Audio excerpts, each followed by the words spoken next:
ಎಲ್ಲ ಆತ್ಮಜ್ಯೋತಿಗಳಿಗೂ ಸಾಷ್ಟಾಂಗ ಪ್ರಣಾಮಗಳು. ಎಲ್ಲರಿಗೂ ಇಂದಿನ ವಿವೇಕ ಚೂಡಾಮಣಿ ತರಗತಿಗೆ ಆಧಾರದ ಸ್ವಾಗತ. ತರಗತಿಯನ್ನು ಪ್ರಾರಂಭ ಮಾಡೋಕ್ಕಿಂತ ಮುಂಚೆ ಸದ್ಗುರುಗಳಿಗೆ ಹಾಗೂ ಗುರು ಪರಂಪರೆಗೆ ನಮ್ಮ ಗೌರವವನ್ನು ಸಲ್ಲಿಸೋಣ. ಉಮಾ ಅವರೇ, ಪ್ರಾರ್ಥನೆಯನ್ನು ಮಾಡಿ ತರಗತಿಯನ್ನು ಮುಂದುವರಿಸಿ. ಓಂ ಸದ್ಗುರು ದೇವಾಯ ನಮಃ.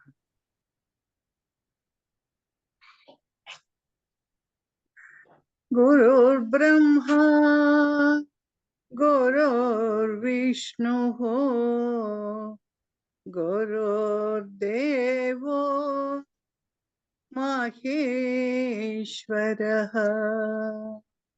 ಗುರುರ್ ಸಾಕ್ಷಾತ್ ಪರಬ್ರಹ್ಮ ತಸ್ಮೈ ಶ್ರೀ ಗುರವೇ ಅಖಂಡ ಮಂಡಲಾಕಾರಂ ವ್ಯಾಪ್ತಂ ಯೇನ ಚರಾಚರಂ ತತ್ಪದಂ ದರ್ಶಿತಂ ಯೇನ ತಸ್ಮೈ ಶ್ರೀ ಗುರವೇ ನಮಃ. ಸದಾಶಿವಸಮಾರಂಭಾ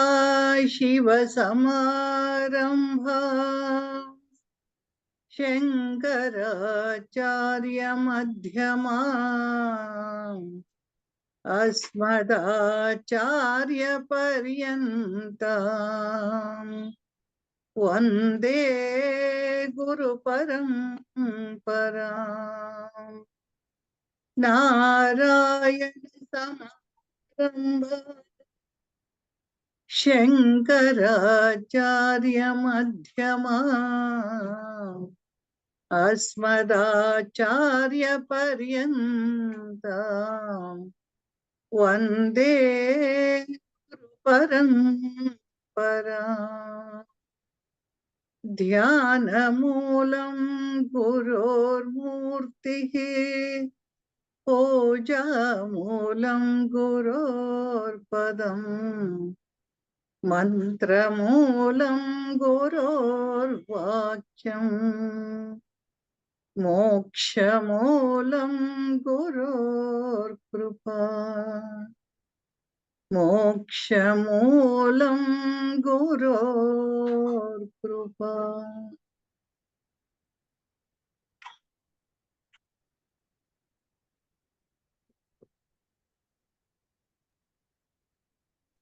ನಾವು ಈ ದಿನ ಮತ್ತೆ ಗುರೂಜಿಯವರ 2 ಟಾಕುಗಳನ್ನ ನಾವಿವತ್ತು ತಿಳ್ಕೊಳ್ಳೋದಿವಿ. ಮಹಾ ಜಾಗೃತಿ ಅಂದ್ರೆ ಅದು, ಇನ್ನು ಒಂದು ಜೀವನ್ ಮುಕ್ತ ಪರಮಾತ್ಮನ ಬಗ್ಗೆ 2 ವಿಷಯಗಳಿದೆ. ಅದ್ರೊಳಗೆ ಎಷ್ಟು ಸಾಧ್ಯನೋ ಅಷ್ಟನ್ನ ಇದ್ ಮಾಡ 2 ಒಂದೊಂದೇ ಬರೋದ್ರಿಂದ ಅದು ನಾವೆರಡನ್ನು ಮಿಕ್ಸ್ ಮಾಡ್ಬೋದಾ ಏನು ಅನ್ನೋದನ್ನ ನೋಡ್ತಾ ಇದ್ದೀನಿ ನಾನು. ಸೊ ಇದ್ರೊಳಗೆ ನಾವು ಕಳೆಸಲಿ ನಾವು ಇದು ಆ 7 ಪ್ರಶ್ನೆಗಳು ಕೇಳಿದ್ದ ಗುರುನ ಶಿಷ್ಯ ಗುರುವಿಗೆ ಕೇಳಿದ್ದ 7 ಪ್ರಶ್ನೆಗಳ ಬಗ್ಗೆನೆ ನಾವು ಮತ್ತೆ ಆತ್ಮ ಅನಾತ್ಮದ ಬಗ್ಗೆ, ಜೀವಾತ್ಮ ಪರಮಾತ್ಮ ಏಕತ್ವ ಏನು ಅನ್ನೋದ್ರ ಬಗ್ಗೆನೆ ನಾವು ಕಳೆಸರಿ ನಾವು ಡೀಟೇಲ್ ಆಗಿ ಇದ್ರ ಬಗ್ಗೆ ಚರ್ಚೆ ಮಾಡಿದ್ದೀವಿ. ಮತ್ತೆ ಈ ಸಲಿನೂ ಬರೀ ಅದೇನೆ 4 ಮಹಾವಾಕ್ಯಗಳ ಬಗ್ಗೆ ಹಿಂದೆ ನಾವು ಏನ್ ನೋಡಿದ್ವಿ. ಪ್ರಜ್ಞಾನಂ ಬ್ರಹ್ಮ ಆಗಿರ್ಬೋದು, ಅಹಂ ಬ್ರಹ್ಮಾಸ್ಮಿ ಆಗಿರ್ಬೋದು, ಅಥವಾ ಯಮಾತ್ಮ ಬ್ರಹ್ಮ ಹೇಳಿರ್ಬೋದು. ಸೊ ಈ ಎಲ್ಲಾ ಇದ್ರ ಬಗ್ಗೆನೆ ನಾವು ಇವಾಗ ಅದನ್ನೇ ನಾವು ಚರ್ಚೆಗಳನ್ನ ಮಾಡ್ತಾ ಬರ್ತಾ ಇದೀವಿ. ಇದ್ರೊಳಗೆ ತತ್ವಮಸಿ ಅನ್ನೋದು ತುಂಬಾ ಮುಖ್ಯವಾಗಿರುವಂತದ್ದು. ಆ ತತ್ವಮಸಿ ಅಂದ್ರೆ ನೀನೇ ಅದು ಅನ್ನೋ ಒಂದು ಹೇಳೋದಿಕ್ಕೆ ಸಾಕಷ್ಟು ಉದಾಹರಣೆ ಕೊಡ್ತಾರೆ. ಇದ್ರೊಳಗೆ ನಮ್ಗೆ ಅದೇ ಉದಾಹರಣೆಗಳನ್ನೇ ನಾವು ಅನ್ಕೋತಾನೆ ಇರ್ತೀವಿ. ಹಾವಿನಲ್ಲಿ ಹಗ್ಗ ಅಂತ ಆಗಿರ್ಬೋದು, ಅಥವಾ ಈ ಮಣ್ಣಿನಿಂದ ಮಡಿಕೆ ಕುರ್ಚಿಗಳಾಗಿರ್ಬೋದು, ಅಥವಾ ಚಿನ್ನದಿಂದನೇ ಆಗಿರುವಂತ ಬೇರೆ ಬೇರೆ ಆಭರಣಗಳಾಗಿರ್ಬೋದು, ನದಿ ಅಲೆಗಳು, ನೀರನ್ನೆಲ್ಲ. ಸೊ ನಾವ್ ಇದೇ ಉದಾಹರಣೆನೆ ನಮ್ಗೆ ಯಾಕೆ ಕೊಡ್ತಾ ಇದ್ದಾರೆ? ಅದ್ರೊಳಗೆ ಮತ್ತೆ ಎಚ್ಚರ, ಕನಸು, ನಿದ್ರೆ ಬಗ್ಗೆನೂ ಉದಾಹರಣೆ ತುಂಬಾ ಇರುತ್ತೆ. ಸೊ ಇದಿಷ್ಟೇ ಉದಾಹರಣೆಗಳನ್ನೇ ಕೊಟ್ಟು ಯಾಕೆ ನಮಗೆ ವಿವರಿಸ್ತಾ ಹೋಗ್ತಾ ಇದ್ದಾರೆ? ಅದ್ರೊಳಗೆ ಏನಿರ್ಬೋದು ವೈಶಿಷ್ಟ್ಯತೆ ಅನ್ನೋದನ್ನೇ ನಾವು ಪ್ರತಿ ಸಲಿನೂ ಹೊರೆ ಹಚ್ಚಿ ನಾವು ನೋಡ್ತಾ ಹೋಗ್ತಾ ಇರ್ತೀವಿ. ನಾವು ಆ ಉದಾಹರಣೆಗಳು ಉಪನಿಷತ್ತಿನಲ್ಲಿ ಕೊಟ್ಟಿರುವಂತ ಉದಾಹರಣೆಗಳು ಸಾರ್ವತ್ರಿಕವಾಗಿ ಸತ್ಯ ಆಗಿರುವಂತ ಉದಾಹರಣೆಗಳು ಶಂಕರಾಚಾರ್ಯರು ಅದನ್ನೇ ನಮ್ಗೆ ಹೇಳ್ತಾ ಬರ್ತಾ ಇದ್ದಾರೆ. ಏನಿರ್ಬೋದು ಅನ್ನೋದನ್ನೇ ಮತ್ತೆ ನಾವು ವಿಚಾರ ಚಿಂತನೆಗೆ ಇಡ್ತಾ ಇದ್ದೀವಿ. ಇವಾಗ ಕಲ್ಯಾಣಿ ಅವರು ಒಂದು ಪ್ರಶ್ನೆ ಕೇಳಿದ್ದಾರೆ, ಈ ಜೀವಾತ್ಮ ಪರಮಾತ್ಮ ಏಕತ್ವದ ಬಗ್ಗೆ ವಿವರಿಸಿ ಅಂತ. ಮೇಡಮ್ ಇನ್ನು ವಿವರವಾಗಿ ಹೇಳ್ತಾರೆ ಅಂತ ಹೇಳಿ ಕೇಳ್ಕೊತಾ ಇದ್ದೀನಿ.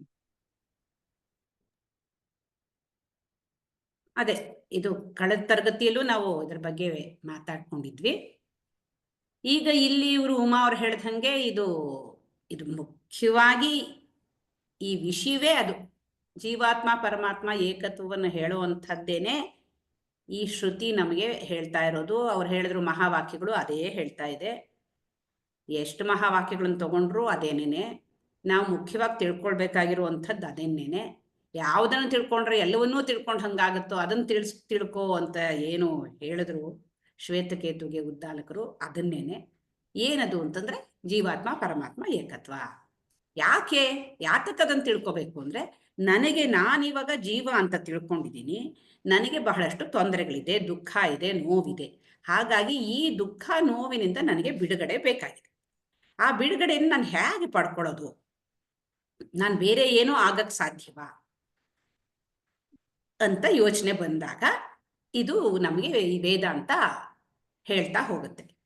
ನೋಡಪ್ಪ, ನೀನು ಆಗ್ಲೇ ನೀನು ಪರಬ್ರಹ್ಮ ಸ್ವರೂಪನೇ ಆಗಿದೀಯಾ ಅಂತ ಹೇಳುತ್ತೆ.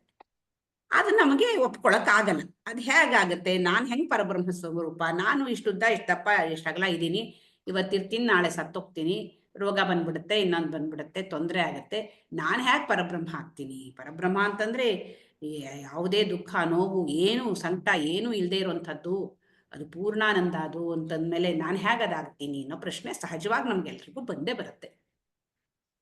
ಆವಾಗ ಅದು ಮತ್ತೆ ಮತ್ತೆ ಉಪನಿಷತ್ತು ಬೇಕಾದಷ್ಟು ಉದಾಹರಣೆಗಳನ್ನು ಕೊಟ್ಕೊಂಡು ವಿವರಣೆ ಮಾಡ್ಕೊಂಡು ಹೋಗುತ್ತೆ.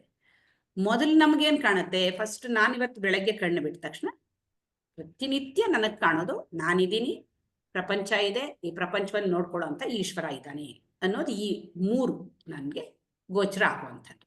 ಸೊ ಇಲ್ಲಿಂದನೇ ಶುರು ಮಾಡು ಅಂತ ಹೇಳುತ್ತೆ.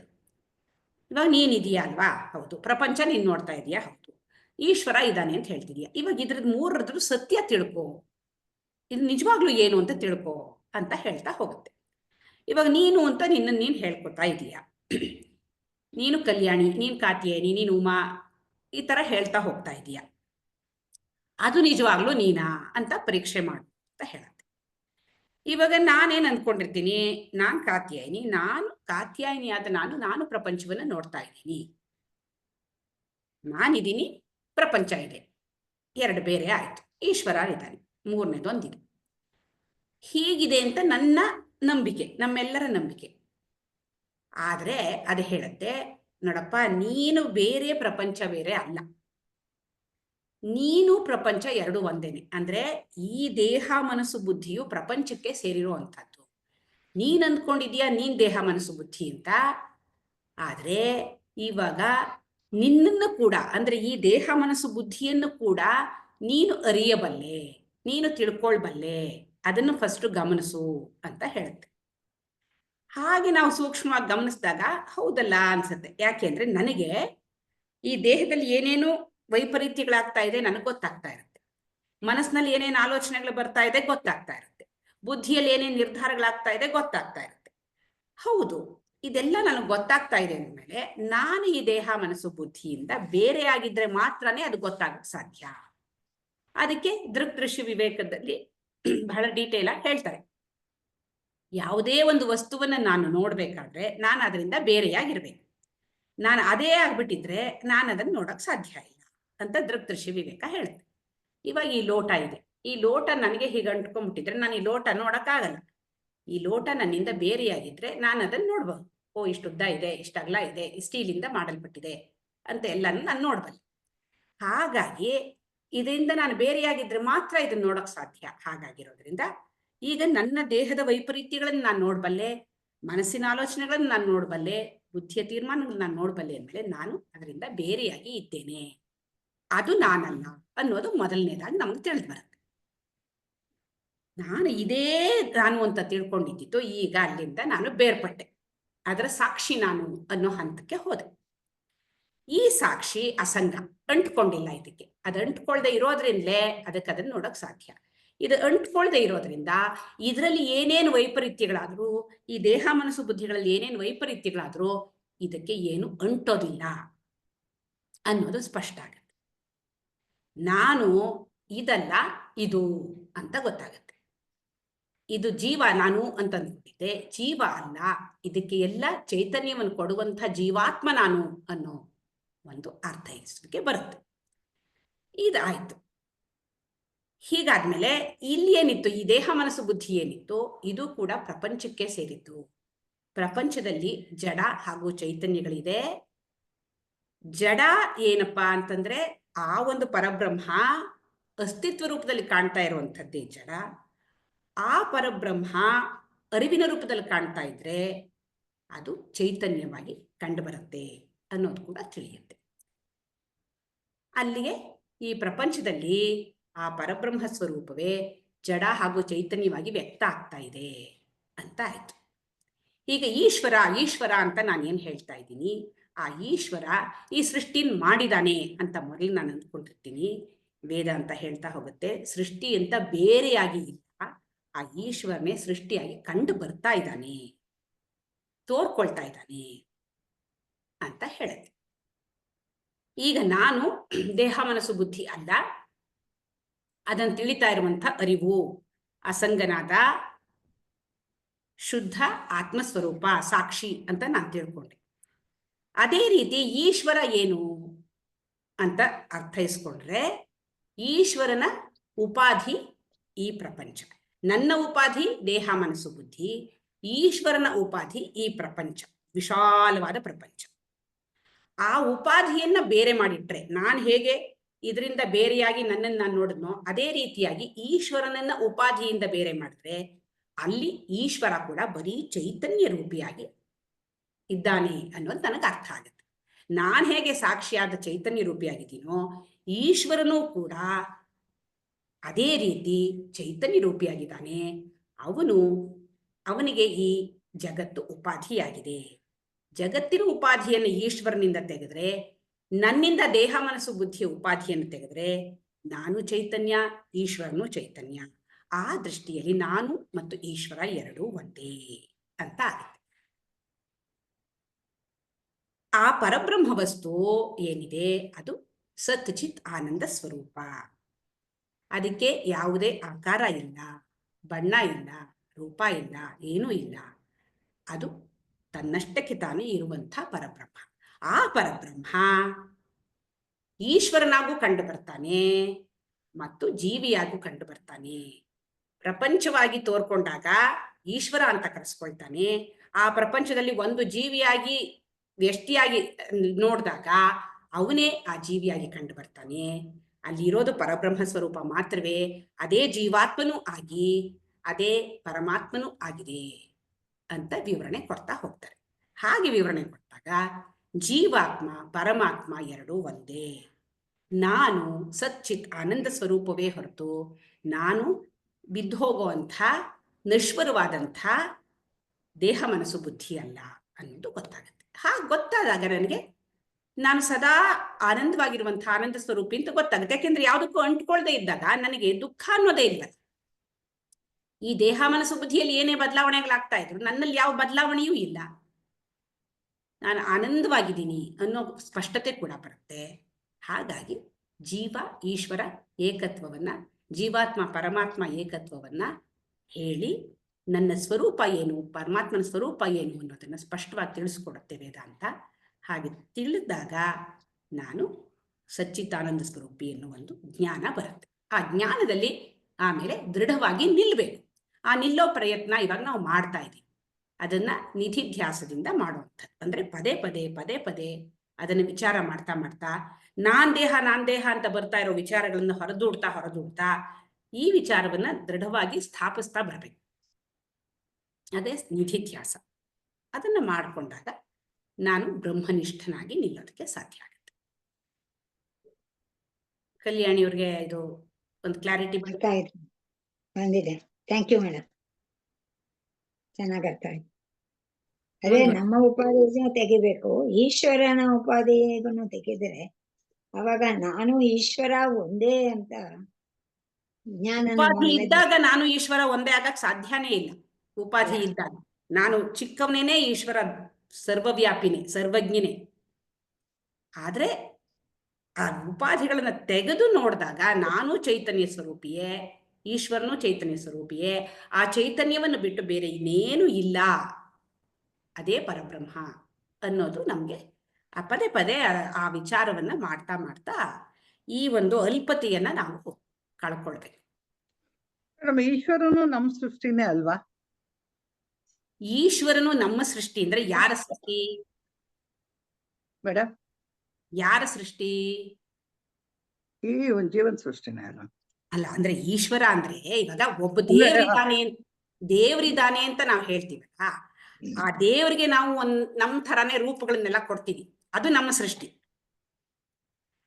ಈಗೇನು ದೇವ್ರಿಗೂ ನಮ್ಮ ಹಾಗೆ ಹೆಂಡತಿ ಮಕ್ಕಳು ಎಲ್ಲ ಕೊಡ್ತೀವಿ, ಅವನಿಗೂ ಏನೇನೋ ದುಃಖ ನೋವು ಎಲ್ಲ ಕೊಡ್ತೀವಿ, ಶಾಪ ಕೊಡ್ತಾನೆ ಅಂತೀವಿ, ಇನ್ನೊಂದು ಅಂತೀವಿ, ಅದೆಲ್ಲ ನಮ್ಮ ಸೃಷ್ಟಿಯೇ. ಹಾಗೆ ನೋಡಕ್ ಹೋದ್ರೆ ಸೃಷ್ಟಿನೇ ಇಲ್ಲ. ಈಗ ನಾವು ಸೃಷ್ಟಿಯೇನೇ ಆಗಿಲ್ಲ.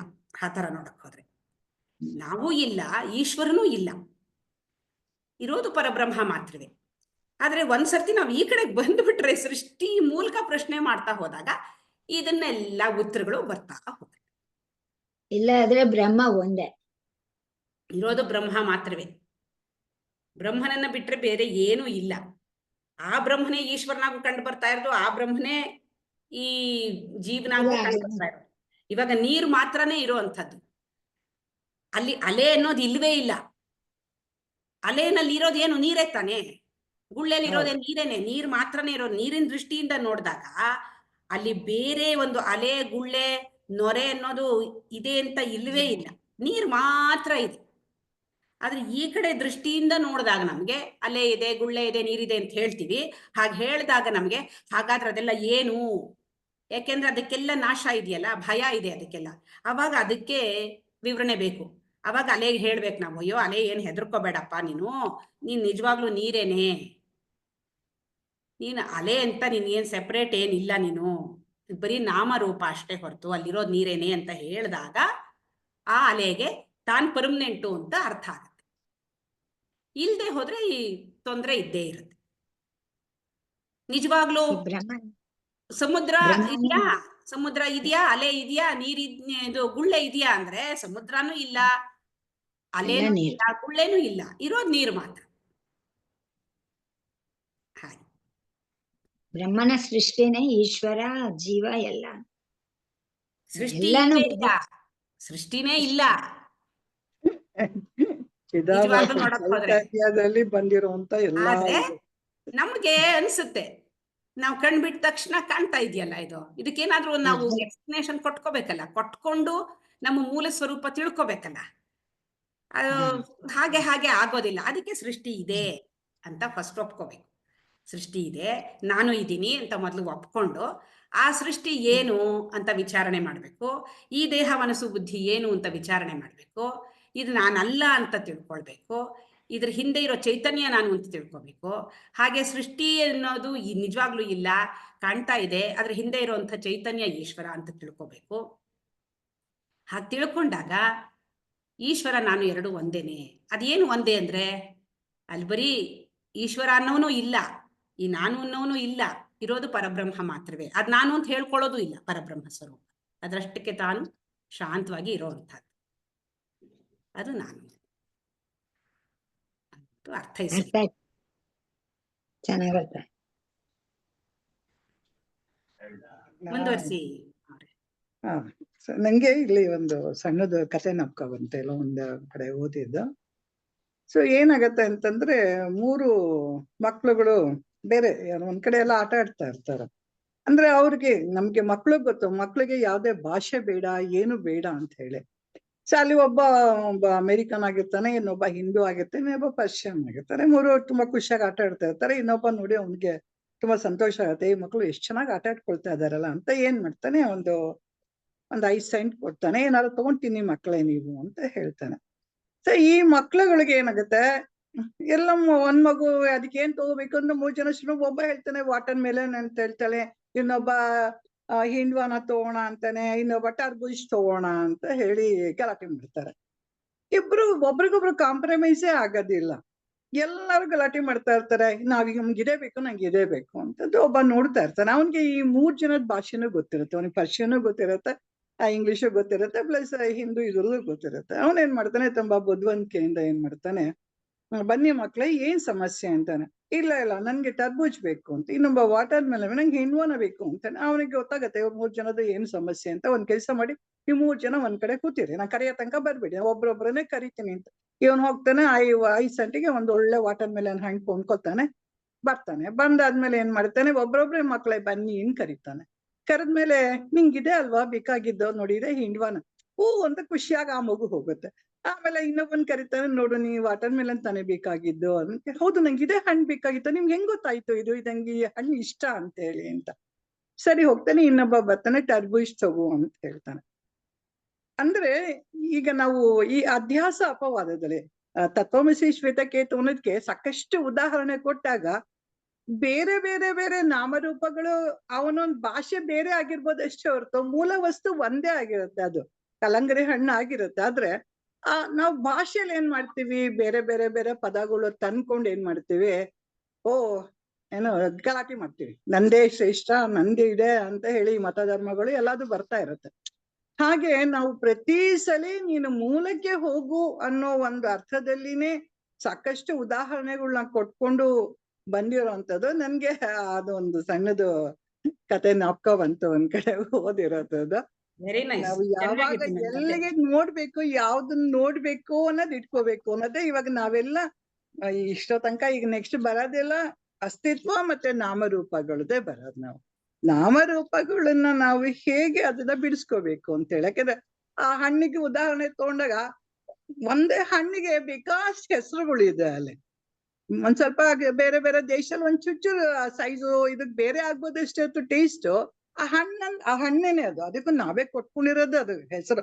ಅದರ್ವೈಸ್ ನನ್ ಸಂಸ್ಕಾರದಲ್ಲಿ ಆ ಹಣ್ಣು ಆಗ್ಲಿಲ್ಲ ಅಂದ್ರೆ ನಾನ್ ಸುಮ್ನೆ ಬ್ಲೈಂಡ್ ಆಗಿ ನೋಡ್ತೀನಿ, ನಂಗೆ ಗೊತ್ತಿರಲ್ಲ. ಇವಾಗ ಯಾವ್ದೇ ಆಗ್ಲಿ, ಹೊಸ ಒಂದ್ ವ್ಯಕ್ತಿ ನೋಡಿದಾಗ ನನ್ನಲ್ಲಿ ಆ ಸಂಸ್ಕಾರ ಆ ವ್ಯಕ್ತಿದ್ ಬಂದಿಲ್ಲ ಅಂದ್ರೆ ನಾನು ಸುಮ್ನೆ ಮಂಗನ್ ತರ ನೋಡ್ತಾ ಇರ್ತೀನಿ. ಅವ್ರಿಗೆ ಅವ್ರು ಯಾರೋ ಇನ್ನೊಬ್ರು ಹೇಳ್ಬೇಕು, ಅವ್ರು ಅಂದಾಗ ಹೌದಾ ಅಂತೀವಿ ಅಷ್ಟೇ ಹೊರತು ಎಲ್ಲವನ್ನು ನಾವ್ ಹೇಗೆ ಸಂಸ್ಕಾರ ಮಾಡ್ಕೊಂತೀವಿ ಆ ವೃತ್ತಿಗಳಿಂದ ಮುಂದಕ್ಕೆ ನಾವು ಬರುವಂತದ್ದು ಎಲ್ಲ ಆಗಿರತ್ತೆ ಅಂತ ಹೇಳಿ ನಂಗೆ ಆ ಉದಾಹರಣೆ ಒಂದ್ ಜ್ಞಾಪಕ ಬಂತ.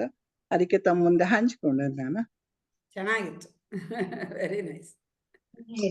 ಚೆನ್ನಾಗಿದೆ. ಅದೇನ್ ಗೊತ್ತಾ, ಇವಾಗ ನಮ್ಮ ಆಧ್ಯಾತ್ಮಿಕದಲ್ಲಿ ಅಯ್ಯಬ್ಬ ನಾನ್ ನಿದ್ದೆ ಮಾಡ್ತೀನಪ್ಪ ಸುಸ್ತಾಗಿದೆ ಅಂತ, ಇನ್ನೊಬ್ಬ ಇಲ್ಲಪ್ಪ ನಾನ್ ಪ್ರಾಗ್ನಕ್ ಹೋಗ್ತೀನಿ ಅಂತ.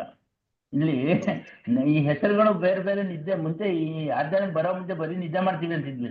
ಈಗ ಪ್ರಾಜ್ಞ, ಒಂದ್ಸಲ ಪ್ರಾಜ್ಞ ಅಂದ್ರೆ ಏನಂತ ಕನ್ಫ್ಯೂಷನ್ ಅಲ್ವಾ. 13ಕ್ಕೂ ಬೇರೆ ಬೇರೆ ಹೆಸರಿರೋದ್ರಿಂದ ನಾವು ಆಧ್ಯಾತ್ಮಿಕ ಬಂದ್ಮೇಲೆ ನಮ್ಗೆ ಕನ್ಫ್ಯೂಷನ್ ಜಾಸ್ತಿ ಆಯ್ತು ಆಧ್ಯಾತ್ಮಿಕದಲ್ಲಿ. ನೆಕ್ಸ್ಟ್ ಸುಮ್ಮನೆ ಇರೋ ಮನುಷ್ಯ ನಿಜ ಮಾಡ್ತೀನಿ ಬರ್ತೇನೆ ಅಂತ ಇದ್ರಿ. ಇನ್ನೊಬ್ರು ಬೇಕಾದ್ರೆ ಸ್ಟೈಲ್ ಆಗಿ ನೀವು ಹೌದಾ ನಾನು ಪ್ರಾಜ್ಞಕ್ಕೆ ಹೋಗ್ತೀನಿ ಅಂತ ಹೇಳಿದ್ರು. ನಿಮ್ಮ ಯಜಮಾನ್ರಿಗಲ್ರು ಏನದು ಪ್ರಾಜ್ಞ ಅಂತಾರೆ. ಹೆಸರು ನೋಡಿದ್ರೆ ಎಲ್ಲ ಒಂದೇ. ಆ ತರ ಕನ್ಫ್ಯೂಷನ್ಸ್ ಆಧ್ಯಾತ್ಮದಲ್ಲಿ ಇರೋದ್ರಿಂದ ನಾಮರಾಮ ವೈಶ್ವಾನರ ಅಂದ್ರೆ ಅಲ್ವಾ, ತೈಜಸ ಅಂತೇಳಿ ನಾನು ಕನ್ಸು ಹೋಗ್ತೀನಿ, ನಾನು ತೈಜಸಕ್ಕೆ ಹೋಗ್ತೀನಿ ಅಂದ್ರೆ ನಾನು ಹಿಂಗಿನ ಗ್ರೇಟು, ನಾನು ಆಧ್ಯಾತ್ಮಿಕದಲ್ಲಿ ಅಂದಂಗೆ ಆಗ್ಬಿಡ್ತಿದ್ದು. So is the confusing factor. Thank you. ನಾವು ಇದರಲ್ಲಿ 10th ಸ್ಟ್ಯಾಂಡರ್ಡಲ್ಲೂ 9th ಸ್ಟ್ಯಾಂಡರ್ಡಲ್ಲೂ ನಮಗೆ ಬೆಳಗಿನ ಜೈಪುರ ಅಂತ ಒಂದು ಪಾಠ ಇತ್ತು, ಶಿವರಾಮ್ ಕಾರಂತರದ್ದು. ಅದರಲ್ಲಿ ಹಾಗೆ ಅವರು ಎಲ್ಲ ಸುತ್ತಾಡ್ಕೊಂಡು, ಬಿಸಿಲು ಬೇರೆ ಅಲ್ಲಿ ತುಂಬ ಜೈಪುರಲ್ಲಿ, ಎಲ್ಲ ಸುತ್ತಾಡ್ಕೊಂಡು ಮಾಡ್ಕೊಂಡು ಹೋಗಿ ಅಂತೂ ಮಧ್ಯಾಹ್ನ ಒಂದು ಕಡೆ ಮಲ್ಕೋತಾರಂತೆ. ಅದನ್ನು ಅವ್ರು ಹೇಳೋದು, ಎಲ್ಲರೂ ಪರಂಧಾಮವನ್ನು ಐದಿದೆವು ಅಂತ ಬರ್ದಿದ್ದಾರೆ ಅದರಲ್ಲಿ. ಸಾಮಾನ್ಯವಾಗಿ ಪರಂಧಾಮವನ್ನು ಐದಿದ್ರು ಅಂದ್ರೆ ಒಂದೇ ಸರ್ತಿ ಟಿಕೆಟ್ ತಗೊಂಡು ಹೋದ್ರು ಅನ್ನೋ ಅರ್ಥದಲ್ಲಿ ಬರುತ್ತೆ. ಅವರಲ್ಲಿ ನಿದ್ದೆಗೆ ಅದನ್ನು ಉಪಯೋಗಿಸಿದ್ದಾರೆ. ಹಾಗೆ ಹೇಳಿದಂಗೆ ಬೇರೆ ಬೇರೆ ಪದಗಳು.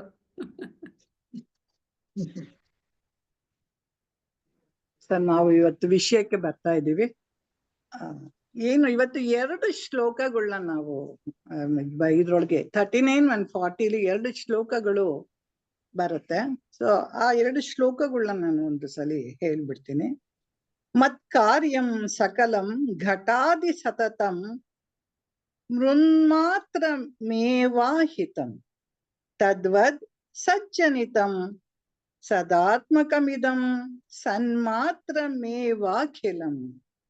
ಯಸ್ಮಾನ್ನಾಸ್ತಿ ಸತಃ ಪರಂ ಕಿಮಪಿ ತತ್ ಸತ್ಯಂ ಸ ಆತ್ಮಾ ಸ್ವಯಂ ತಸ್ಮಾತ್ ತತ್ವಮಸಿ ಪ್ರಶಾಂತಮಮಲಂ ಬ್ರಹ್ಮದ್ವಯಂ ಯತ್ಪರಂ.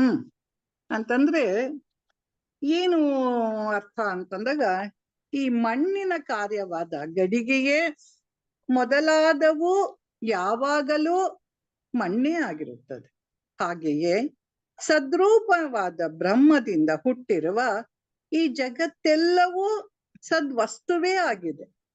ಸದ್ವಸ್ತುವಿಗಿಂತ ಭಿನ್ನವಾದುದು ಯಾವುದು ಬೇರೆ ಇಲ್ಲದಿರುವುದರಿಂದ ಇರುವುದೆಲ್ಲ ಸದಾತ್ಮಕವೇ, ಅದೇ ಸ್ವತಃ ಆತ್ಮ. ಆದ್ದರಿಂದ ಯಾವುದು ಪ್ರಶಾಂತವೋ ಶ್ರೇಷ್ಠವೋ ಶುದ್ಧವೋ ಅದ್ವಯವೂ ಆದ ಪರಬ್ರಹ್ಮನಾಗಿರುವುದೋ ಅದೇ ನೀನಾಗಿರುವೆ ಅಂತ ತತ್ವಮಸಿ ಶ್ವೇತಕೇತುಗೆ ಯಾವುದು ಅದ್ವಯ ಶುದ್ಧ ಶ್ರೇಷ್ಠ ನಾವು ಎಷ್ಟೊಂದು ಪದಗಳು ಹೇಳ್ತಾ ಇದೀವಿ ನಾವು. ಅದಕ್ಕೆ ಅನಂತ ಬ್ರಹ್ಮ ಜ್ಞಾನ ಅಂತೆಲ್ಲ. ಸೊ ಅದೇ ನೀನು ಅದನ್ನ ತಿಳ್ಕೊ ಅಂತ ಹೇಳಿ ನಮ್ಗೆ ಪ್ರತಿ ಸಲ ಹೇಳ್ತಾ ಇದ್ದಾರೆ. ಇದ್ರೊಳಗೆ ಈ ಅಸ್ತಿತ್ವದ ಬಗ್ಗೆ ನಾವು ಮುಂದೆ ಇವಾಗ ನಾವು ತಿಳ್ಕೊತಾ ಇದ್ದೀವಿ. ಕಾತ್ಯಾಯಿನಿ, ಸಾರಿ ಮೇಡಮ್, ನಂಗೆ ಯಾವಾಗ ನಿಮ್ ಬಾಯಿ ತಪ್ಪಾಗ್ತಾ ಇರತ್ತೆ ನನ್ಗೆ, ಸಾರಿ ಮೇಡಮ್. ಕಾಂತಿ, ಇದ್ರೊಳಗೆ ನಾವು ಏನಾದ್ರು ಇದ್ರೊಳಗೆ ಫೈನೈಟ್ ಇನ್ಫೈನೈಟ್ ಅಂತ ಏನಿದೆ, ಈ ಪರಿಮಿತಿ ಅಲ್ಲಿ ಅಪರಿಮಿತತೆ ಅಂತ ಇನ್ನೊಂದ್ಸಲಿ ಡಿಸ್ಕಸ್ ಮಾಡಿದ್ವಿ. ಅದೇನಾರ ಜ್ಞಾಪಕ ಇದೆಯಾ ನಿಮ್ಗೆ? ಈ ಅನಂತ ಅದ್ವಯ ಆ ಬ್ರಹ್ಮನ್ ತಿಳ್ಕೊ ಅನ್ನೋದಕ್ಕೆ ಒಂದು ಉದಾಹರಣೆ ಇದೆ. ಅದಕ್ಕೆ ಅದನ್ನ ಜ್ಞಾಪಕ ಇದ್ರೆ ನೀವು ಹೇಳಿ. ಪರಿಮಿತಿಯಲ್ಲಿ ಅಪರಿಮಿತತೆ ಅನ್ನೋದು ಯಾವ ಎಕ್ಸಾಂಪಲ್ ಅಂತ ಒಂದು ಬೀಜ, ಒಂದ್ ಸೀಡ್ ತಗೊಳ್ಬೋದು ನಾವು ಅದಕ್ಕೆ.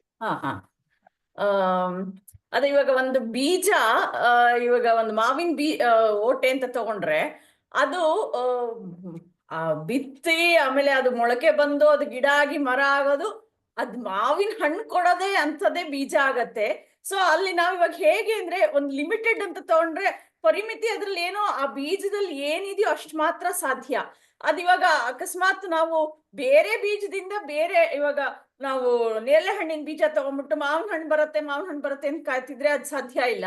ಸೊ ಇಲ್ಲಿ ಇನ್ಫೈನೈಟ್ ಅಥವಾ ಪರಿಮಿತಿ ಏನು, ಅಥವಾ ನಮ್ಮನ್ನ ನಾವೇ ಇವಾಗ ನಮಗ್ ಹೋಲ್ಸ್ಕೊಂಡಾಗ ಅದು ನಮ್ಮನ್ನ ನಾವೇ ಪರಿಮಿತಿ ಅಂತಂದ್ರೆ ಏನು, ಇದೇ ದೇಹನೇ ನಂದು ಅಂತ ಅನ್ನೋದು ಇದ್ಬಿಟ್ರೆ, ಅಥವಾ ನನ್ನ ಮನಸ್ಸೇ ಇದು ಅಂತ ಇದ್ಬಿಟ್ರೆ ಲಿಮಿಟೆಡ್ ಥಿಂಕಿಂಗ್ ಆಗತ್ತೆ ಅಥವಾ ಲಿಮಿಟೆಡ್ ಅಂಡರ್ಸ್ಟ್ಯಾಂಡಿಂಗ್ ಆಗತ್ತೆ. ಇದನ್ನೆಲ್ಲ ಮೀರಿ ನಾವು ಒಂದು ಬೇರೆ ಹೋಗ್ಬೇಕು ಅಂತಂದಾಗ ಏನು, ಇವಾಗ ನಮ್ಗೆ ಗೊತ್ತಾಗತ್ತೆ ಯಾವುದು ಮಿಥ್ಯ ಯಾವುದು ಸತ್ಯ ಅಂತ ಅನ್ನೋದು ಗೊತ್ತಾಗ್ತಾ ಹೋಗ್ತಿದ್ದಾಗೆ ನಮ್ದು ಇದು ನಾನು ಈ ಒಂದು ಟೆಂಪರರಿ ಯಾವುದು ಪರ್ಮನೆಂಟ್ ಯಾವುದು ಇದೆಲ್ಲ ಅರ್ಥ ಮಾಡ್ಕೊಂಡು ಹೋಗ್ತಿದ್ದಾಗೆ, ಹೌದು ಈ ದೇಹ ಏನೋ ಚೇಂಜಸ್ ಆಗ್ತಾನೆ ಇದೆ, ಇಲ್ಲಿ ಏನ್ ನನ್ ಲಿಮಿಟೆಡ್ ಥಿಂಕಿಂಗ್ ಆಗಿದೆ, ನನ್ ಲಿಮಿಟೆಡ್ ಮೈಂಡ್ ಬರ್ತಾ ಇದೆ, ಪರಿಮಿತಿ ಇಲ್ಲಿದೆ ನನಗೆ. ಆಮೇಲೆ ಹಾಗೆ ನಾನು ಆತ್ಮ ಹೂ ಆಮ್ ಐ ಅಂತ ನಾ ಅನ್ಕೊಂಡಾಗ ಅದು ಏನು ಅಂದ್ರೆ there is no limitation to that. ಎಲ್ಲಾ ಕಡೆ ಇರೋದು ಅಹಂ ಬ್ರಹ್ಮಾಸ್ಮಿ ಸರ್ವಂ ಖಲ್ವಿದಂ ಬ್ರಹ್ಮ ಆಗಿರೋದ್ರಿಂದ ಅದನ್ನ ನಾವು ಅರ್ಥ ಮಾಡ್ಕೊಂಡು ಹೋಗ್ಬೇಕು. ಆ ಬೀಜದ ಇವಾಗ ನನ್ನ ಏನು ಅಸ್ತಿತ್ವ ಅಂತಂತಂದ್ರೆ ನಾನು ಇದೀನಿ ಅಂತಂತಂದ್ರೆ ಏನಾಗತ್ತಲ್ಲಿ, ಯಾರಿರೋದಲ್ಲಿ ನನ್ನ ದೇಹ ಇದೆಯಾ ನನ್ನ ಮನಸ್ಸಿದ್ಯಾ? ಅಲ್ಲ, ಬಟ್ ಇರೋದೇನದು, ಮೂಲ ಏನು ಅಂತ ಅರ್ಥ ಮಾಡ್ಕೊಂಡು ಹೋದಾಗ ಸತ್ಯ ಯಾವುದು ಮಿಥ್ಯ ಯಾವುದು, ಟೆಂಪರರಿ ಯಾವುದು ಪರ್ಮನೆಂಟ್ ಯಾವುದು ಅಂತೆಲ್ಲ ಗೊತ್ತಾಗ್ತಾ ಹೋಗುತ್ತೆ. ಇಲ್ಲಿ ಫೈನೈಟ್ ಟು ಇನ್ಫೈನೈಟ್, ಎಲ್ಲಾನು ಇನ್ಫಿನಿಟಿ ಅಂತಂದ್ರೆ ಏನು, ಎಲ್ಲರಲ್ಲೂ ಎಲ್ಲಾದು it is the name and form of the Brahman Ishwara. So ಅದರಿಂದ ಎಲ್ಲ ಒಂದೇ ಅಂತನ್ನೋ ಒಂದು ನಾಲೆಡ್ಜ್ ಲೆವೆಲ್ ಅಂಡರ್ಸ್ಟ್ಯಾಂಡಿಂಗ್ ಇದೆ, ವಿಸ್ಡಮ್ ಲೆವೆಲ್ ಬಂದಿರಲ್ಲ. ಇದನ್ನ ಚೆನ್ನಾಗಿ ಹೇಳಿದ್ರೆ ಕಾಂತಿ. ನಾವು ಎರಡು ಸ್ಥೂಲ ಮತ್ತೆ ಸೂಕ್ಷ್ಮ ಎರಡು ನಮ್ಮಲ್ಲೇ ಇದೆ ಅನ್ನೋದು ಒಂದು. ಸ್ಥೂಲದಲ್ಲಿ ಎಲ್ಲ ಹೊರಗೆ ಬಂದಾಗ ಕಾಣಿಸತ್ತೆ, ವೃಕ್ಷ ಆದಾಗ. ಸೂಕ್ಷ್ಮದಲ್ಲಿ ಆ ಬೀಜ ರೂಪದಲ್ಲಿ ಇರತ್ತೆ ಎಲ್ಲ ಒಂದು ಇದು. ನಾವ್ ಹೇಳ್ತೀವಲ್ಲ, ನೀನು ನಿದ್ರೆಯಲ್ಲಿ ಹೋದಾಗ ನಾವೆಲ್ಲ ಸೂಕ್ಷ್ಮ ರೂಪಕ್ಕೆ ಹೋಗ್ತೀವಿ ಅಂತ ಹೇಳಿ. ಈ ಅದಾಗ ಇಂದ್ರಿಯಗಳಾಗ್ಲಿ ಬೇರೆ ಯಾವ್ದು ಕೆಲಸ ಮಾಡಲ್ಲ, ಎಲ್ಲ ಸೂಕ್ಷ್ಮ ರೂಪದಲ್ಲಿ ಇರತ್ತೆ, ಅವ್ಯಕ್ತ ರೂಪದಲ್ಲಿ ಇರತ್ತೆ ಅಂತ. ಸೊ ಅವ್ಯಕ್ತ ಆದಾಗ ಮರ ಆಗುತ್ತೆ. ಆ ಮರ ಅದೇನು ಅಪರಿಮಿತವಾಗಿ ಕಾಣುತ್ತೆ ಅದು. ಯಾಕಂದ್ರೆ ಒಂದು ಸಣ್ಣ ಸೀಡು ದೊಡ್ಡ ಕಾಡನೆ ಮಾಡುವಷ್ಟ ಶಕ್ತಿ ಇದೆ ಅದಕ್ಕೆ. ಹಾಗೆ ನಮ್ಮಲ್ಲಿ ಅಂತ ಒಂದು ಅಗಾಧವಾದ ಶಕ್ತಿ ಇದೆ. ಅದನ್ನ ನೀನ್ ಅರ್ಥ ಮಾಡ್ಕೊ. ನೀನು ಎಲ್ಲವೂ ನಿನ್ನಿಂದನೇ ಉತ್ಪತ್ತಿ ಆಗಿರುವಂತದ್ದು, ಮತ್ತೆ ವಾಪಸ್ ನಿನ್ನಿಂದಲೇ ಹೋಗಿ ಎತ್ತೋದು.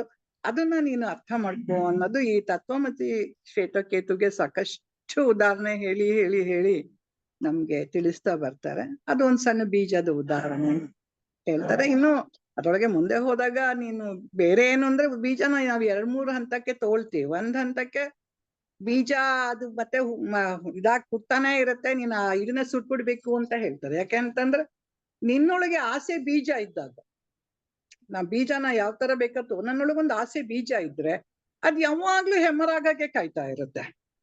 ಅದಕ್ಕೋಸ್ಕರ ನೀನು ಆ ಬೀಜನೇ ಸುಟ್ಬಿಡು ನೀನು. ಯಾಕೆಂದ್ರೆ ಆ ಕಾಮ ಅನ್ನೋದನ್ನ ನೀನು ಮೊದಲನೇ ಹಂತದಲ್ಲಿ ಕಾಮ, ಕ್ರೋಧ, ಲೋಭ, ಮೋಹ, ಮದ, ಮತ್ಸರ್ಯ ಅಂತ ಬಂದಾಗ, ಅರಿಷಡ್ವರ್ಗಗಳು ಬಂದಾಗ ಮೊದಲನೇದಾದ ಒಂದು ಆ ಕಾಮದ ಬೀಜ, ಅದನ್ನೇ ಅಂದ್ರೆ ಅದನ್ನ ನಾವು ಯಾವ ಹೇಳ್ಬಾರ್ದು, ಏನು ಕರ್ತಾಹಂ ಅಂತ ಹೇಳ್ಬೋದು. ಕರ್ತಾಹಂ, ಭೋಕ್ತಾಹಂ ಅವೆಲ್ಲ ನಾನೇ ಅಂತ ಹೇಳಿ. ಯಾಕಂದ್ರೆ ನನ್ನಲ್ಲಿ ಬಂದಿರುವಂತದ್ದು ತಾನೇ. ಈಗ ನಾನ್ ಮಾಡ್ತಾ ಇದ್ದೀನಿ ಅಂತ ಈ ದೇಹ ಮನಸ್ಸಿಗೆ ನಾವ್ ಇಟ್ಕೊಂಡು ನಾನು ನಂದು ಅಂತ ಎಲ್ಲವೂ ನಾವು ಇಟ್ಕೊಂಡು ಮಾಡ್ತಾ ಇರೋದ್ರಿಂದ ಈ ಒಂದು ಆ ಕಾಮದ ಮೊದಲನೇದೇ ಒಂದ್ರ ಮೇಲೆ ಒಂದ್ ಮಡ್ಕೆ ಕೊಟ್ಟಿರ್ಬೋದೇನೋ, ಅದನ್ನ ಮೊದಲನೇದೇ ನೀನ್ ತೆಗೆದು ಹಾಕ್ಬಿಡು. ಆ ಬೀಜನೇ ಸುಟ್ಬಿಡು ನೀನು. ಅವಾಗ ಏನಾಗುತ್ತೆ, ನಿನ್ನ ಮೂಲ ಸ್ವರೂಪದಲ್ಲಿ ನೀನ್ ಕೂತೀಯಾ ಅನ್ನೋದು ಒಂದನ್ನ ನಾವು ಆ ಬೀಜದ ಉದಾಹರಣೆ ಎರಡಕ್ಕೂ ತಗೊಳ್ಬೋದು. ಸ್ಥೂಲ ಸೂಕ್ಷ್ಮಕ್ಕೂ ತಗೊಳ್ಬೋದು. ಪ್ಲಸ್ ಹಾಗೆ ನಾವು ಆ ಬೀಜ ಅನ್ನೋದನ್ನ ನಾವು ಯಾವ ರೀತಿ ನಾವು ಅದನ್ನ ತೆಗ್ದೇ ಹಾಕ್ಬಿಟ್ರೆ ಸಂಪೂರ್ಣವಾಗಿ. ಯಾಕಂದ್ರೆ ಒಂದು ವೃಕ್ಷದ ಉದಾಹರಣೆ ತಗೊಂಡು ನಾವು ಹಿಂದೆ ಡಿಸ್ಕಸ್ ಮಾಡಿದೀವಿ ಇದ್ರೊಳಗೆ ಈ ತರ ಒಂದು ಇದ. ಹಾಗಾಗಿ ಅದೇ ಒಂದು ವೃಕ್ಷ ತಗೊಂಡ್ರೆ ಆ ಬೀಜ ಅನ್ನೋದ್ಕೇನು, ಹಣ್ಣಂದ್ರೇನು ಅಂತ ಒಂದು ವಿವರಿಸ್ತಾ ಬಂದ್ವಿ ನಾವು. ಒಂದು ಟಾಕಲ್ ಇದೆ, ತಕ್ಷಣ ಸಿಗ್ತಾ ಇಲ್ಲ ಅಂದ್ರೆ ಹೇಳ್ತಾ ಇದ್ದೆ ಅದನ್ನ. ಅದು ಇವಾಗ ಜ್ಞಾಪಕ ಬಂತು ಅಂತ ಹೇಳ್ತಾ ಇದ್ದೀನಿ. ಸೊ ನೀವು ಚೆನ್ನಾಗಿ ಹೇಳಿದ್ರಿ ಕಾಂತಿ ಅದನ್ನು. ಸೊ ನಾವು ಮುಂದೆ ಹೋಗೋಣ. ಇವಾಗ ನಾವು ಏನ್ ಮಾಡ್ತಾ ಇದ್ದೀವಿ ಅಂತಂದ್ರೆ, ನನ್ನಲ್ಲಿ ಯಾವ ಲಕ್ಷಣಗಳು ಇರ್ಬೇಕಾಗಿತ್ತು, ಆದ್ರೆ ನಾವು ಯಾವ ಲಕ್ಷಣಗಳನ್ನ ಇಟ್ಕೊಂಡಿದ್ದೀವಿ ನಾವು ಅನ್ನೋವಂಥದ್ದು ಒಂದು ಉದಾಹರಣೆ, ಒಂದು ಶ್ಲೋಕದ ಉದಾಹರಣೆ ಕೊಟ್ಬಿಟ್ಟು ನಮ್ಗೆ ಇದನ್ನ ವಿವರಿಸಿದ್ದಾರೆ. ಇದನ್ನ ಕಲ್ಯಾಣಿ ಮೇಡಮ್ ಹೇಳ್ತೀರಾ? ನನ್ ಲಕ್ಷಣ ಏನು, ನಾನು ಯಾವ ಲಕ್ಷಣಗಳನ್ನ ಇಟ್ಕೊಂಡಿದ್ದೀನಿ ಅಂತ?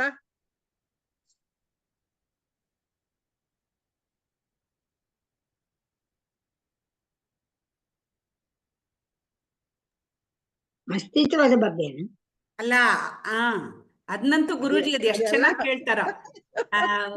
ಕಣ್ಣು ತಾಯಿ ತರ ಇದೆ, ಮೂಗ್ ತಂದೆ ತರ ಇದೆ, ಕಿವಿ ತಾತನ್ ತರ ಇದೆ ಅಂತೆಲ್ಲ ಹೇಳ್ಬಿಟ್ಟು, ಅಂದ್ರೆ ನಮ್ಮಲ್ಲಿ ಆ ಲಕ್ಷಣಗಳು ಬಂದೇ ಬಂದಿರುತ್ತೆ. ಹಂಗಿದ್ಮೇಲೆ ನಮ್ಮ ನಿಜವಾದ ತಂದೆ ತಾಯಿ ಲಕ್ಷಣ ನಮಗ್ ಬರ್ಬೇಕೋ ಬೇಡವಾ ಅಂತ ಎಷ್ಟು ಸರ್ತಿ ಕೇಳಿದಾರ. ಅದನ್ನ ಏನ್ ನಮ್ ಲಕ್ಷಣ ಅಂತ ಒತ್ತಿ ಒತ್ತಿ ಹೇಳ್ಬಿಟ್ಟು ಆಮೇಲೆ ಆ ಲಕ್ಷಣವನ್ನ ಎಕ್ಸ್ಪ್ಲೇನ್ ಮಾಡ್ತಾರೆ. ನಮ್ಗೆ ಎಷ್ಟು ಖುಷಿ ಅಲ್ವಾ? ನಿನ್ ತರನೇ ಇದೆ. ನಾನು ಯಾವಾಗ್ಲೂ ನಿಮ್ ಮಗನೇ, ನಿಮ್ ತರನೇ. ನಂಗ್ ನೋಡ್ದಾಗೆಲ್ಲ ನೀವೇ ಕಾಣ್ಸದ್, ನಂಗೆ ನಿಮ್ ಮಗ ಕಾಣ್ಸೋದೇ ಇಲ್ಲ. ಪ್ರತಿ ಸಲ ಹೇಳ್ತಿ ಕಾತ್ಯಾಯನಿ ಅಂತ. ಹಾಗೆ ನಮ್ಗೆ ಈ ಗುರೂಜಿ ಕೇಳಿರೋ ಪ್ರಶ್ನೆ ನಮ್ಗೆ ಯಾರನ್ನೇ ನೋಡಿದ್ರು ಇವಾಗ ಅವ್ರ ತರ ಇದಾರೆ ಅಂದ ತಕ್ಷಣ ನಮ್ಗೆ ಇವಾಗ ಅಲ್ಲಿಗೆ ಕನೆಕ್ಟ್ ಆಗ್ಬೇಕು. ಓಕೆ, ನಾನ್ ಹಾಗಾದ್ರೆ ಅಸ್ತಿತ್ವ ಮತ್ತು ಅರಿವು ಅನ್ನೋ ಟಕಾರ ತಲೆಗೆ ಹೋಗ್ಬೇಕು ನಮ್ಗೆ. ಕಲ್ಯಾಣಿ ಮೇಡಮ್ ಗೊತ್ತಾಯ್ತಾ? ಹೇಳ್ತೀನಿ.